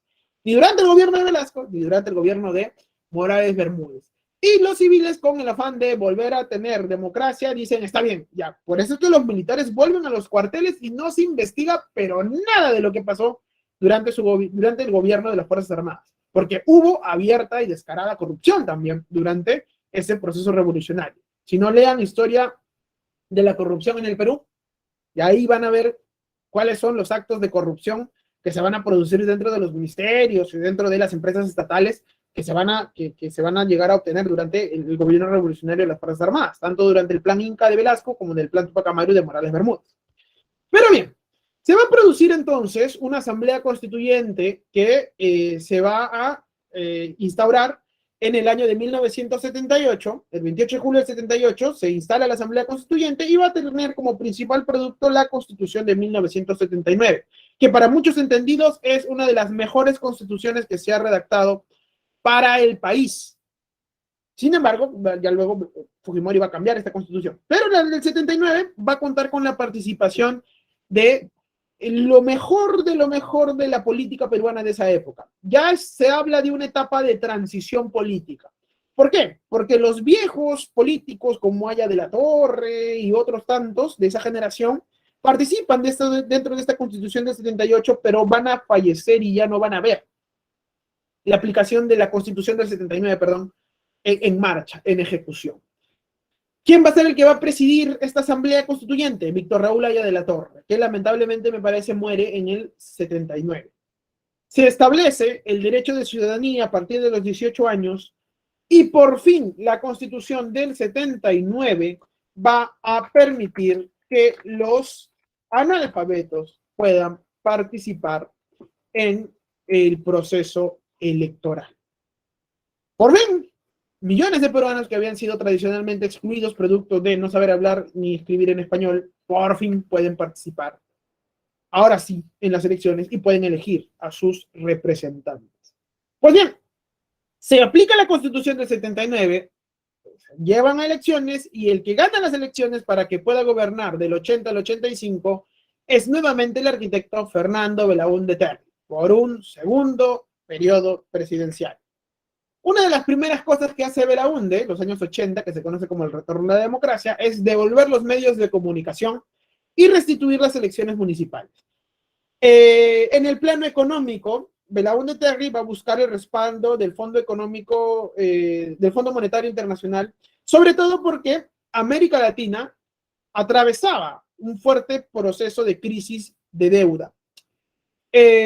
Durante el gobierno de Velasco se habían prestado un montón de dinero para mantener a flote las empresas y para comprar armamento. Y precisamente este fuerte endeudamiento hace que el Perú atraviese por un problema de deuda. Por eso es que para buscar el respaldo del Fondo Monetario Internacional se va a aplicar una serie de medidas ortodoxas en el plano económico, las traídas por los Chicago Boys. ¿Por qué se les conoce como Chicago Boys? ¿Por qué? Porque van a ser economistas procedentes de Chicago los que van a aplicar estas reformas que en la actualidad se van a conocer como neoliberales, es decir, esta reforma en donde el Estado solo participa en ciertos puntos de control, pero deja que la economía se desarrolle de forma libre. Estas medidas entonces se van a aplicar aquí en nuestro país durante el gobierno de Fernando Belaúnde Terry. De hecho, el primer país en aplicar estas medidas de los Chicago Boys son los chilenos, con Pinochet trae pues, una misión de economistas y aplican esa economía en el país de Chile, y luego en el Perú también se trata de aplicar estas medidas ortodoxas, que son cuestionables, evidentemente, porque favorecen un incremento económico para los más desarrollados, para los más ricos, y se cree que, evidentemente, con el chorreo o el goteo, este aumento económico de los más ricos va a hacer que los más pobres empiecen a percibir algún tipo de beneficio de este crecimiento económico. Es cuestionable, evidentemente, porque básicamente era repartir la tajada de la torta o sea, la tajada más grande para los que tienen más y las tajadas más pequeñitas para los que tienen menos. Pero estas medidas ortodoxas entonces se van a aplicar aquí. Básicamente dejar los subsidios, dejar de controlar el tipo de cambio, que el Estado no intervenga mucho en el proceso económico y el Estado de bienestar tampoco tenga mucho rol importante. Se va a implementar el INTI, se va a cambiar la moneda, va a aparecer el INTI, que aparece durante el gobierno de Fernando Belaúnde Terry. Se va a impulsar la construcción de obras públicas y también se va a impulsar la adquisición de armamento. Otra vez nos vamos a endeudar. Ahora, ¿por qué compramos armamento? Uno, porque Belaúnde quería congraciarse con los militares, ya que, como ustedes recordarán, los militares eran los que lo habían sacado del poder en el 68. Y otro, porque vamos a tener dos incidentes internacionales. Primero, con Ecuador. Nuevamente los ecuatorianos van a introducirse dentro de la frontera peruana en lo que se va a conocer como el falso Paquilla. ¿Por qué se le conoce como el falso Paquilla? Porque los ecuatorianos van a decir que esa base era la base Paquilla que le correspondía a los ecuatorianos, pero los peruanos van a decir, no, eso es un falso Paquilla, eso es territorio peruano. Y por eso es que los peruanos van a ir al norte y van a expulsar a los ecuatorianos en una escaramuza breve que se va a conocer como el falso Paquilla. Debido a esto, se va a creer que Ecuador tenía las intenciones nuevamente de introducirse sobre territorio peruano. Y por eso es que se va a comprar armamento preveyendo una guerra convencional con el Ecuador. Se compra armamento, entonces, para enfrentarse en una guerra convencional. Es decir, ¿a qué me refiero con convencional? Entre dos fuerzas enfrentadas de dos países enemigos. Las Fuerzas Armadas peruanas entonces, para esa época, se equiparon y se entrenaron para luchar contra el ejército ecuatoriano. No sabían que iban a ser utilizados en otro escenario. Y el otro conflicto internacional va a ser el de la Guerra de las Malvinas. ¿Qué sucede en la Guerra de las Malvinas? Verán, Argentina estaba pasando por una fuerte dictadura en esta época. No hay nada mejor para un dictador que encontrar un enemigo externo que pueda, digamos, dirigir todo lo mal que la pasaba Argentina en contra de este enemigo externo. Entonces, este dictador argentino va a invadir las islas de las Malvinas o las Islas Marshall, como las quieran llamar. Esto va a ocasionar que se produzca una declaratoria de guerra entre Gran Bretaña y Argentina. Se va a aplicar un bloqueo comercial sobre Argentina. Estados Unidos va a decidir apoyar a los británicos y va a exigir que ningún país le venda armas a la Argentina. Adivinen qué país le vendió sus aviones a la Argentina a precio básicamente de costo. El Perú. El gobierno de Belaúnde, a través de una misión secreta, decide enviarle aviones a los argentinos para que puedan seguir luchando en contra de los británicos. Fue una misión ultra secreta que funcionó bien, porque los británicos ni los chilenos se enteraron de que el Perú les había dado aviones a los argentinos. Si en esa época los británicos se hubieran enterado de que el Perú les estaba dando aviones a los argentinos, probablemente nos hubiéramos ganado mínimo una nota diplomática de Gran Bretaña y hasta máximo una guerra en contra de los británicos. ¿Por qué? Porque supuestamente el Perú era garante de paz en ese conflicto. Pero bien, nosotros le vamos a vender armamento a los argentinos y por eso es que los argentinos nos quieren tanto, por eso que siempre recuerdan muy bien al Perú, porque fue el único país latinoamericano que decidió apoyar activamente a los argentinos en esta guerra. Los argentinos estaban solos prácticamente. Y peor, los chilenos habían pasado información secreta a los británicos sobre las bases y el movimiento de aviones argentinos. Por eso es que los chilenos también son mal vistos en Argentina, sobre todo por esto, durante el gobierno de Pinochet. Pues bien, por eso es que tenemos que comprar armamento para reponer nuestros aviones y para un posible conflicto con el Ecuador. En los años de 1980, cuando se producen las elecciones que precisamente las gana Belaúnde Terry, en una zona olvidada de Ayacucho llamada Chuschi, un grupo que fue considerado como un grupo de fanáticos, como un grupo de románticos, inicia una lucha armada con la quema de ánforas, diciendo que las elecciones democráticas eran era una ilusión burguesa y que por lo tanto eso debía morir y que en el Perú debía triunfar el comunismo maoísta y que viva el presidente González y tanta cosa más, y empiezan a quemar las ánforas del Jurado Nacional de Elecciones en esa zona de Chuschi.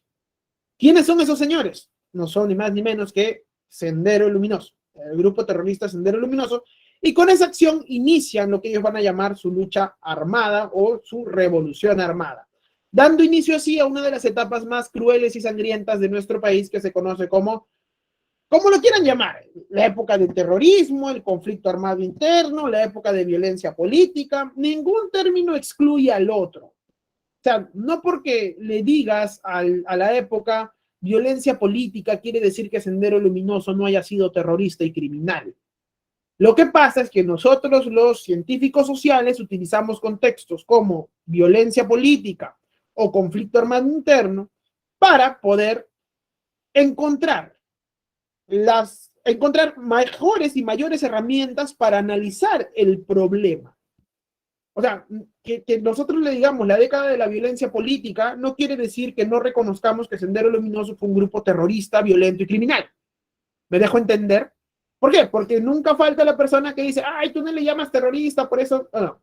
O tú debes ser comunista, rojo, marxista, y por eso le dices violencia política y no le dices lo que fue terrorismo. Evidentemente lo que yo haría era mandar a leer a esa persona, pero como sé que esa persona no lee, pues de nada me serviría y por eso es que ya no hay más explicaciones válidas que le pueda dar a una persona así. Pero, o sea, a eso me refiero. Es decir, no porque le digamos violencia política, quiere decir que que Sendero Luminoso no fue terrorista. Sí fue terrorista. Pero el término violencia política nos permite a nosotros los científicos sociales y en general también a ustedes y a las personas interesadas poder entender por qué es que Sendero Luminoso usa el terrorismo y por qué es que las Fuerzas Armadas responden como responden, con violencia también. ¿Por qué? Porque básicamente fue una violencia política, pero desde todos los ámbitos de la sociedad. Incluso las supuestas poblaciones campesinas que eran víctimas atrapadas entre dos fuegos, hoy nos estamos dando cuenta que utilizaron el conflicto para resolver también antiguas rencillas tradicionales entre comunidades campesinas. Así que tan víctimas no son tantos, o tan inocentes no son tantos. Sí murieron un montón de estas personas, muchos de ellos eran víctimas inocentes que no debieron morir bajo el fuego o del ejército, o de las Fuerzas Armadas, o de Sendero Luminoso, pero también hoy se sabe que algunas de estas comunidades campesinas utilizaron el conflicto para resolver también problemas internos. Lo están descubriendo los sociólogos y los historiadores también. Por eso es que violencia política nos permite analizar con un mayor enfoque lo que se vivió en los años 80 y 90. Esto no quita, o esto no quiere decir que Sendero Luminoso no haya sido terrorista. Fue un grupo terrorista, fue un grupo criminal, que utilizó básicamente el terrorismo como forma para lograr un fin político, que era capturar el poder dentro de nuestro país. En los 80, Sendero Luminoso inicia entonces su lucha armada, declarándole la guerra al Estado. Eso no queda ninguna duda. Es Sendero el que inicia la guerra. Y las fuerzas, perdón, del Estado peruano responden. Primero envían a los policías, que resultan ser un fracaso. Los policías, por el contrario, en vez de luchar abiertamente contra Sendero, utilizando la inteligencia y demás, no utilizan básicamente herramientas de inteligencia o contrainteligencia. Lo que utilizan es aplicar la represión dura y pura. Se envían a los hinchis, las unidades de montaña, que básicamente lo que hacen es entrar a matar y empiezan a matar un montón de gente inocente, evidentemente, y esto hace que mucha gente, al ver la represión del Estado, empiece a plegarse cada vez más a Sendero. Es la época, los inicios de los 80, digamos, es la época en donde Sendero tiene más acción en Ayacucho. Al ver que la policía es ineficiente, ya envían al ejército. Y los mismos líderes de Sendero reconocen que con la entrada del ejército, la situación empieza a cambiar. ¿Por qué? Porque los militares tienen una mayor preparación bélica y demás para enfrentarse a Sendero, y ahí Sendero también empieza a cambiar sus tácticas. Ahora bien, la resolución al problema no era una cuestión militar.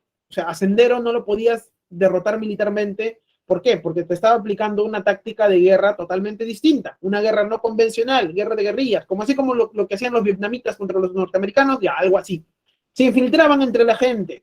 Sendero Luminoso lo que hacía era atacar sin ser vistos y demás, y aplicaba el terror dentro de la población. Por eso decía los mil ojos y mil oídos. Es decir, supuestamente el partido podía escuchar hasta lo que decías y lo que hablabas. Y como en esa época empezaban a matar un montón de gente, pues la gente simplemente tenía miedo. ¿Miedo de qué? Miedo de no morir. Por eso Sendero Luminoso es un grupo abiertamente terrorista y criminal. Sendero se infiltraba entonces en diferentes campos de la sociedad peruana. Su rango de acción empieza a expandirse. Salen de Ayacucho, Cusco, Huamanga, Cusco, Arequipa, Lima, Huancayo, empiezan a expandirse en todo el país. Las únicas zonas en donde no logran tener o no logran desarrollar grandes atentados y demás es en la zona de Tumbes y en la zona de Tacna. Y en Cajamarca vamos a tener a los ronderos que los van a expulsar básicamente de la zona de Cajamarca. Pues bien, va a ser una guerra trágica. Los militares, ellos mismos van a reconocer, nosotros no estábamos preparados para enfrentar a Sendero. ¿Por qué? Porque nosotros nos estábamos preparando para enfrentar una guerra convencional con el Ecuador. Y los militares van a ir aprendiendo sobre la marcha qué es Sendero y cómo enfrentarlo. Lo malo es que van a aprender muy tarde, porque se van a tardar desde los 80 hasta el 90, casi una década para tratar de entender. Evidentemente ahí también hay una responsabilidad política inmensa de los partidos políticos que estaban gobernando en esa época. Los militares mismos dicen, la resolución para derrotar a Sendero Luminoso no era una cuestión militar, sino una cuestión económica, política y social. Y los militares dicen, a nosotros nos dejaron prácticamente solos y nos dijeron, anda, resuelve ese problema sin darnos lineamientos claros de cómo resolverlos. Y ahí nace precisamente del por qué las Fuerzas Armadas no son la mejor manera de poder responder a conflictos políticos o sociales. Está bien, los criminales, por ejemplo, haciendo un paréntesis, en este caso, ¿ha aumentado la criminalidad? Sí, pero eso no justifica que salgan las Fuerzas Armadas a reprimir la criminalidad. ¿Por qué? Porque ya hemos visto cómo se produce o qué es lo que pasa cuando las Fuerzas Armadas salen a resolver conflictos políticos y sociales. Ocurre lo que ocurrió durante la época de los 80. Es decir, las Fuerzas Armadas están ahí para matar y eliminar al enemigo, como cualquier Fuerza Armada del mundo, matar y eliminar al enemigo. Pero el problema, ¿qué pasa? Es cuando este enemigo también es un ciudadano peruano, o es miembro de la sociedad peruana, o es ambiguo, o no sabe si es enemigo o no. Pues las Fuerzas Armadas simplemente lo que hicieron dentro de toda lógica de infantería, entrar, arrasar, acabar con el enemigo, identificar zonas aliadas de zonas enemigas, sin importar si en las zonas enemigas había gente víctima o demás. Empezaron a ver pueblos rojos, pueblos blancos, y empezaron a matar un montón de gente. ¿Por qué? Porque era la lógica. O sea, no sabían cómo enfrentar a Sendero Luminoso, porque Sendero Luminoso te presentaba una guerra desigual, una guerra de guerrillas, una guerra no convencional. Y ahí se explica por qué los militares hacen todo lo que hacen. Y eso no los justifica, evidentemente. O sea, no justifica, o sea, no por eso se justifica la matanza de miles de campesinos inocentes. Porque los militares también mataron, y mataron un montón de gente. Al igual que Sendero Luminoso, también mató un montón de gente. Pues bien, el otro grupo que se alza, pero en la selva, va a ser el MRTA, en el año 84.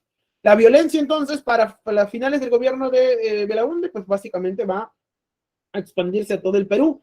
Y Belaúnde no va a saber cómo enfrentar este problema. Por eso va a dejar que los militares traten de resolverlo sin mayor éxito. De la misma manera, en el año del 83 va a haber una serie de va a haber una serie de problemas climáticos impulsados por un mega niño, inundaciones, sequías, crisis agrícola, epidemias, lo cual va a hacer que, evidentemente, ante la falta de apoyo del Estado, un montón de gente empiece a ver en la lucha de Sendero una forma de poder no solo tratar de alcanzar reivindicaciones, sino también desahogarse de todo el odio reprimido que tenían, producto de años de abandono. Y el Perú va a tener pues, una deuda altísima junto con todos los países latinoamericanos que tenían una fuerte crisis de deuda. En el 85, en medio de todos estos problemas, se producen las elecciones.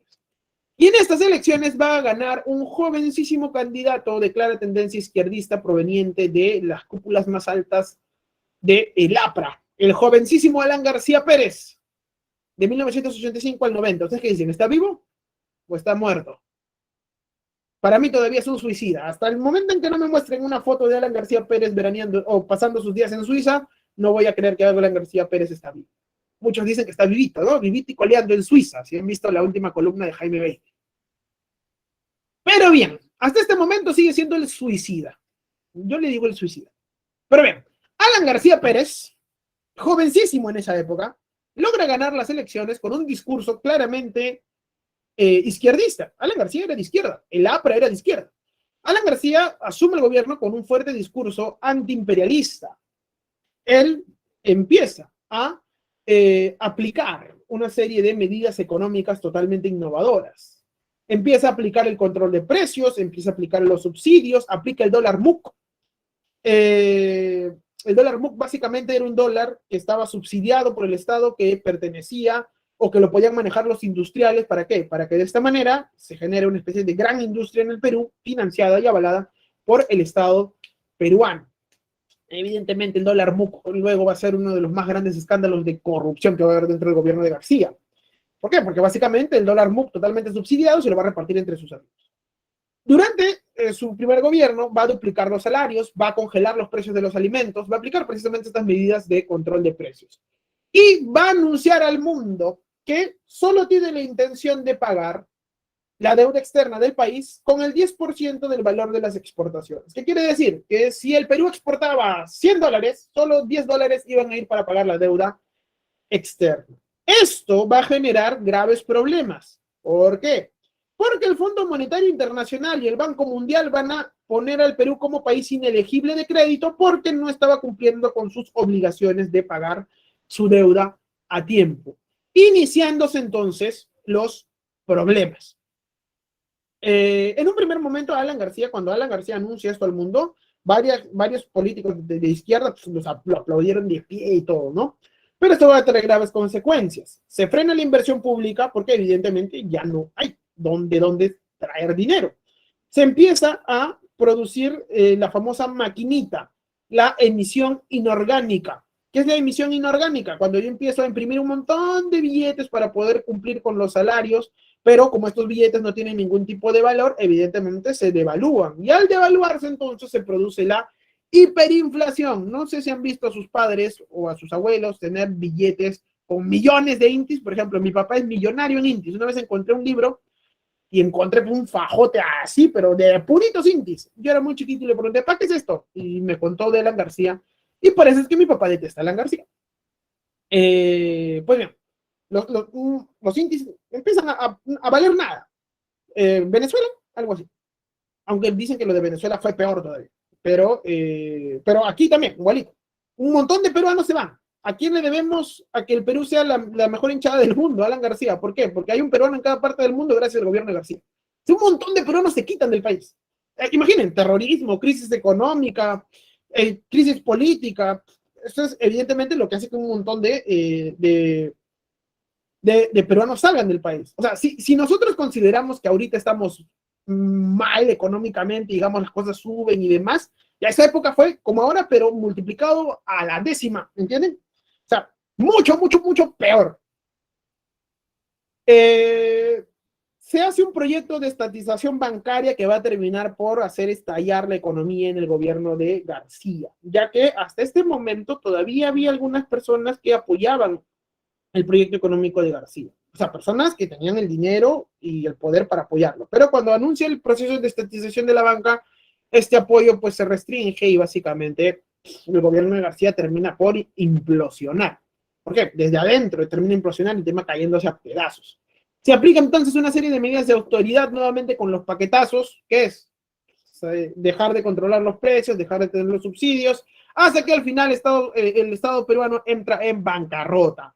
La peor crisis económica del Perú se vivió entre los años 85 y 90. ¿Y cómo es que premiamos a este señor? Lo elegimos para que sea presidente por un segundo periodo presidencial ya en el siglo XXI. El peruano es así de generoso. Bien, la crisis. Sendero Luminoso y el MRTA se hacen un fenómeno nacional. Para poder enfrentar a Sendero Luminoso y el MRTA, se crea el Ministerio de Defensa y se unifica lo que era la Guardia Republicana, la Policía de Investigación y la Guardia Civil en una sola institución que se va a conocer como la Policía Nacional del Perú. Se van a establecer los comandos políticos militares en las zonas de emergencia. Y ahí también va a haber un problema, pues, porque van a ser los oficiales del ejército o de la marina los que van a estar al mando de estos comandos políticos militares. Un militar no podía, por su función, suplir las roles de una autoridad civil.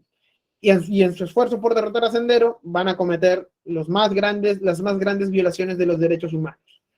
O sea, así como Sendero Luminoso aplicó terrorismo y mató un montón de gente y fue criminal, las Fuerzas Armadas, no todas, o sea, no todos los oficiales, pero sí hay indicios de que había una práctica constante de violación de derechos humanos dentro de las bases militares. Como por ejemplo, la base Cabitos, los hornos que hay en la base Cabitos, por ejemplo, el estadio, me parece, de Aguanta, si no me equivoco, en donde también torturaron y mataron gente, y la gran cantidad de matanzas que van a haber cometidas por militares también dentro de estos comandos, estas zonas, estos comandos políticos militares. Hay una masiva inmigración, ya hay una corrupción generalizada. Lamentablemente por tiempo no podremos entrar en detalle, pero aquí va. El tren eléctrico, los aviones Mirage, el dólar MUC y entre otros actos y escándalos de corrupción durante el primer gobierno de Alan García. Durante el segundo ya hay otros más, pero durante el primer gobierno hay estos escándalos de corrupción. Pues bien, el gobierno de García entra evidentemente en una crisis brutal. Para los años 90, el único candidato que se perfilaba como posibilidades para ganar era Mario Vargas Llosa, que llegaba con un discurso neoliberal, con la aplicación del neoliberalismo en el Perú. Vargas Llosa entonces era, digamos, que en esa época era un literato, un periodista ya reconocido y se perfilaba entonces como el nuevo presidente del Perú. Sin embargo, un rector de la Universidad Agraria, ingeniero agrónomo, llamado Alberto Fujimori también estaba candidateándose durante esa época. Fujimori no quería llegar a la presidencia, Fujimori quería ser senador. En esa época, si tú postulabas a la presidencia, automáticamente entrabas como senador. Pero bien, él llega como un independiente. La izquierda apoya a Fujimori. ¿Por qué? Porque la izquierda estaba totalmente aterrada de la aplicación del neoliberalismo en el Perú. Por eso es que varios cuadros izquierdistas empiezan a apoyar a Fujimori. Ahora bien, la gente del común estaba harta de los políticos tradicionales. Estaban hartos del APRA, estaban hartos del PPC, estaban hartos de Acción Popular, todos habían fracasado. Y Fujimori se perfilaba como un candidato populista, como un candidato, digamos, su mismo actuar, el hecho de que era japonés, tenía ciertas cosas que lo hacían carismático, y por eso es que la gente termina por apoyarlo. Además de que cuando Vargas Llosa propone la aplicación de el shock controlado, la gente se asusta. ¿Por qué? Porque Vargas Llosa dice, la única forma de poder sacar al país es a través de un shock económico. Vamos a hacer un shock económico controlado, paulatino y progresivo. La gente se asusta. Y Fujimori dice, nosotros no vamos a hacer ningún tipo de shock. Además de que el discurso de Fujimori era simple, sencillo y abiertamente populista. Señor Fujimori, ¿qué va a hacer en la economía? Honradez, tecnología y trabajo. Señor Fujimori, ¿qué va a hacer no sé, en la producción agraria? Honradez, tecnología y trabajo. Señor Fujimori, ¿qué va a hacer en la educación? Honradez, tecnología y trabajo. Todo era honradez, tecnología y trabajo. Que era básicamente lo que decía Fujimori en esa época. Entonces, como se presentaba como un candidato que no estaba dentro de la política tradicional, que no estaba afiliado a ningún tipo de partido, que formaba como un técnico independiente japonés, además Japón estaba asociado al milagro japonés, mucho un montón de gente, entonces decide entonces votar por Fujimori y de esta manera entonces se impone Fujimori sobre Vargas Llosa. ¿Qué es lo que hace? Durante el decenio de Alberto Fujimori, la dictadura fujimorista, reducir la hiperinflación. Se reduce la hiperinflación a través del shock económico. Si Vargas Llosa dijo que lo iba a hacer progresivo, este señor lo hace, pero al caballazo. De un día para otro. Fin de subsidios, fin de control de precios, fin del control del tipo de cambio. Con ello se reduce la demanda y se reduce la inflación. Hay un video muy bonito en internet en donde se puede ver al ministro de Economía de esa época salir a decir, la leche que costaba 20 inchis, ahora costará 50, no costará 100 inchis. El pan que costará 30 inchis, ahora costará 120 inchis. Y al final de todo su discurso, el ministro de Economía sale a decir que Dios nos ampare. ¿Se imaginan que un ministro de Economía salga a decir que Dios nos ampare? Pues bien. Al día siguiente del shock no hubo mucho escándalo, la gente sabía que se tenía que hacer el shock, simplemente lo afrontaron con resignación. Se va a decretar una serie de medidas como la independencia del Banco Central de Reserva, se hace una reforma tributaria, reorganizando la SUNAT y la SUNAT con D. El Perú se reinserta dentro de la comunidad financiera internacional, se promueve la privatización de las empresas públicas y la inversión extranjera directa. Hay un despido masivo de trabajadores de empresas públicas dentro de nuestro país. Mi abuelito, por ejemplo, lo despidió. Bien, en esa época, para tener ya el control total del país y debido a la posición que tenía en el Congreso, Fujimori iba a hacer el autogolpe del 5 de abril del 92. Con esto ya se consolida de la dictadura. Se da un gobierno de emergencia y de reconstrucción nacional, se disuelve el Congreso, se interviene el sistema judicial, se controla los medios de comunicación y se crea un Congreso Constituyente que crea la Constitución del 93. Ya con esto Fujimori tiene el control total del país. ¿Quién es el cerebro detrás de Fujimori? Vladimiro Montesinos Torres. Hay un cambio en la estrategia contrasubversiva, que no es durante el gobierno de Fujimori, sino ya desde antes. Los mismos militares ya habían empezado a iniciar este cambio de estrategia con los comités de autodefensa. Fujimori es el que aplica lo de los jueces sin rostros. Se crean los grupos paramilitares que van a ocasionar crímenes, como el grupo Colina, por ejemplo.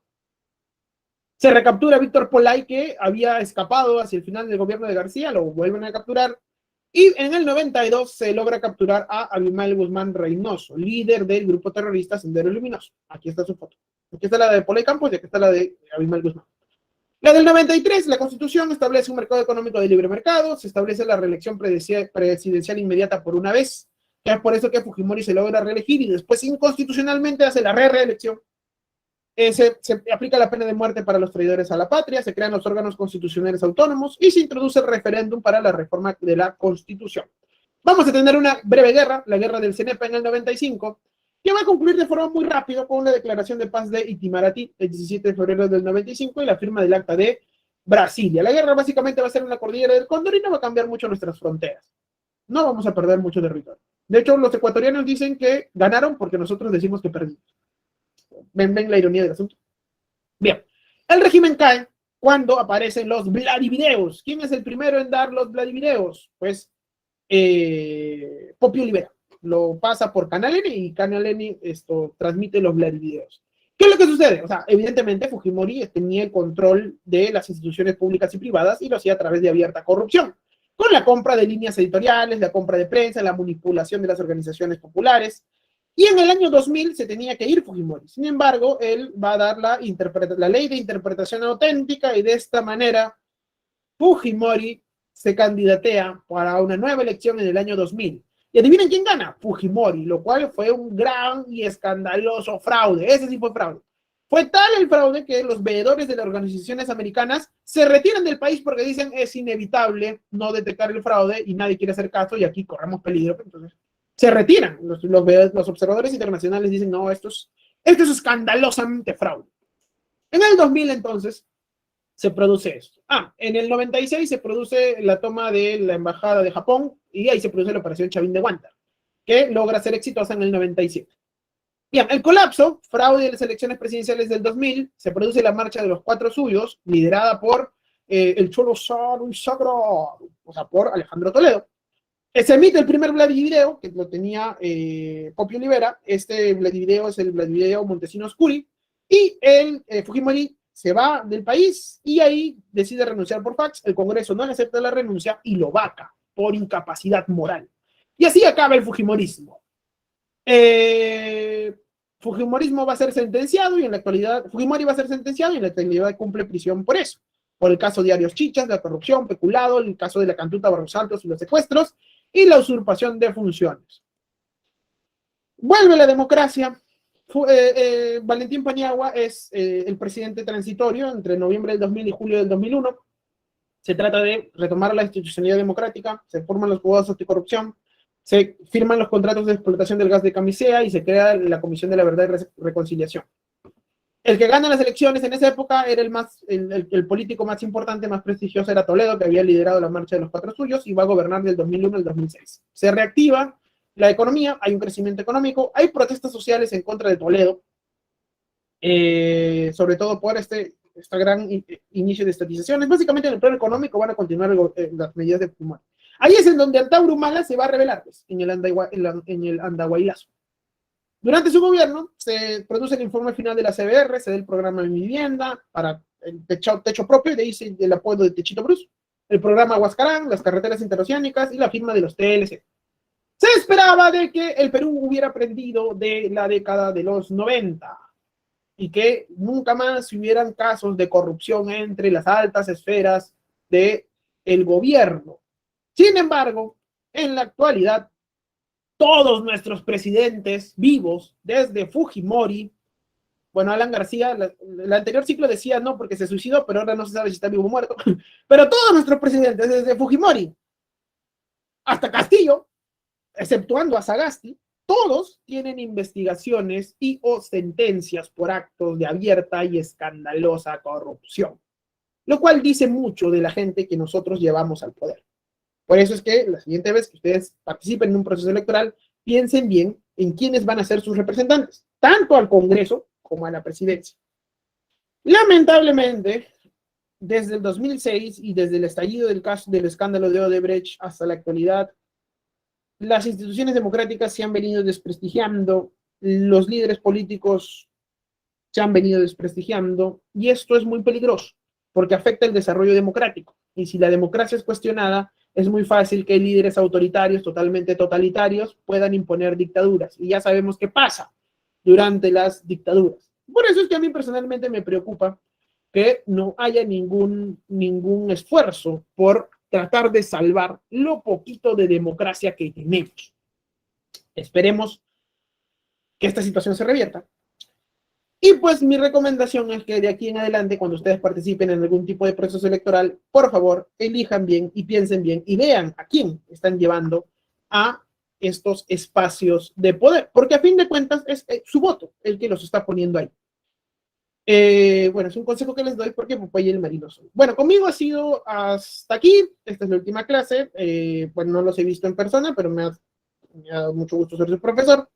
Disculpen por haberme pasado tanto tiempo.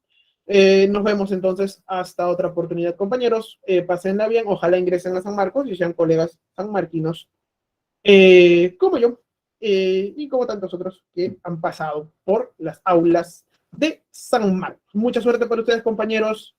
Nos vemos. Fue un gusto haber sido su profesor durante todo este ciclo. Hasta luego.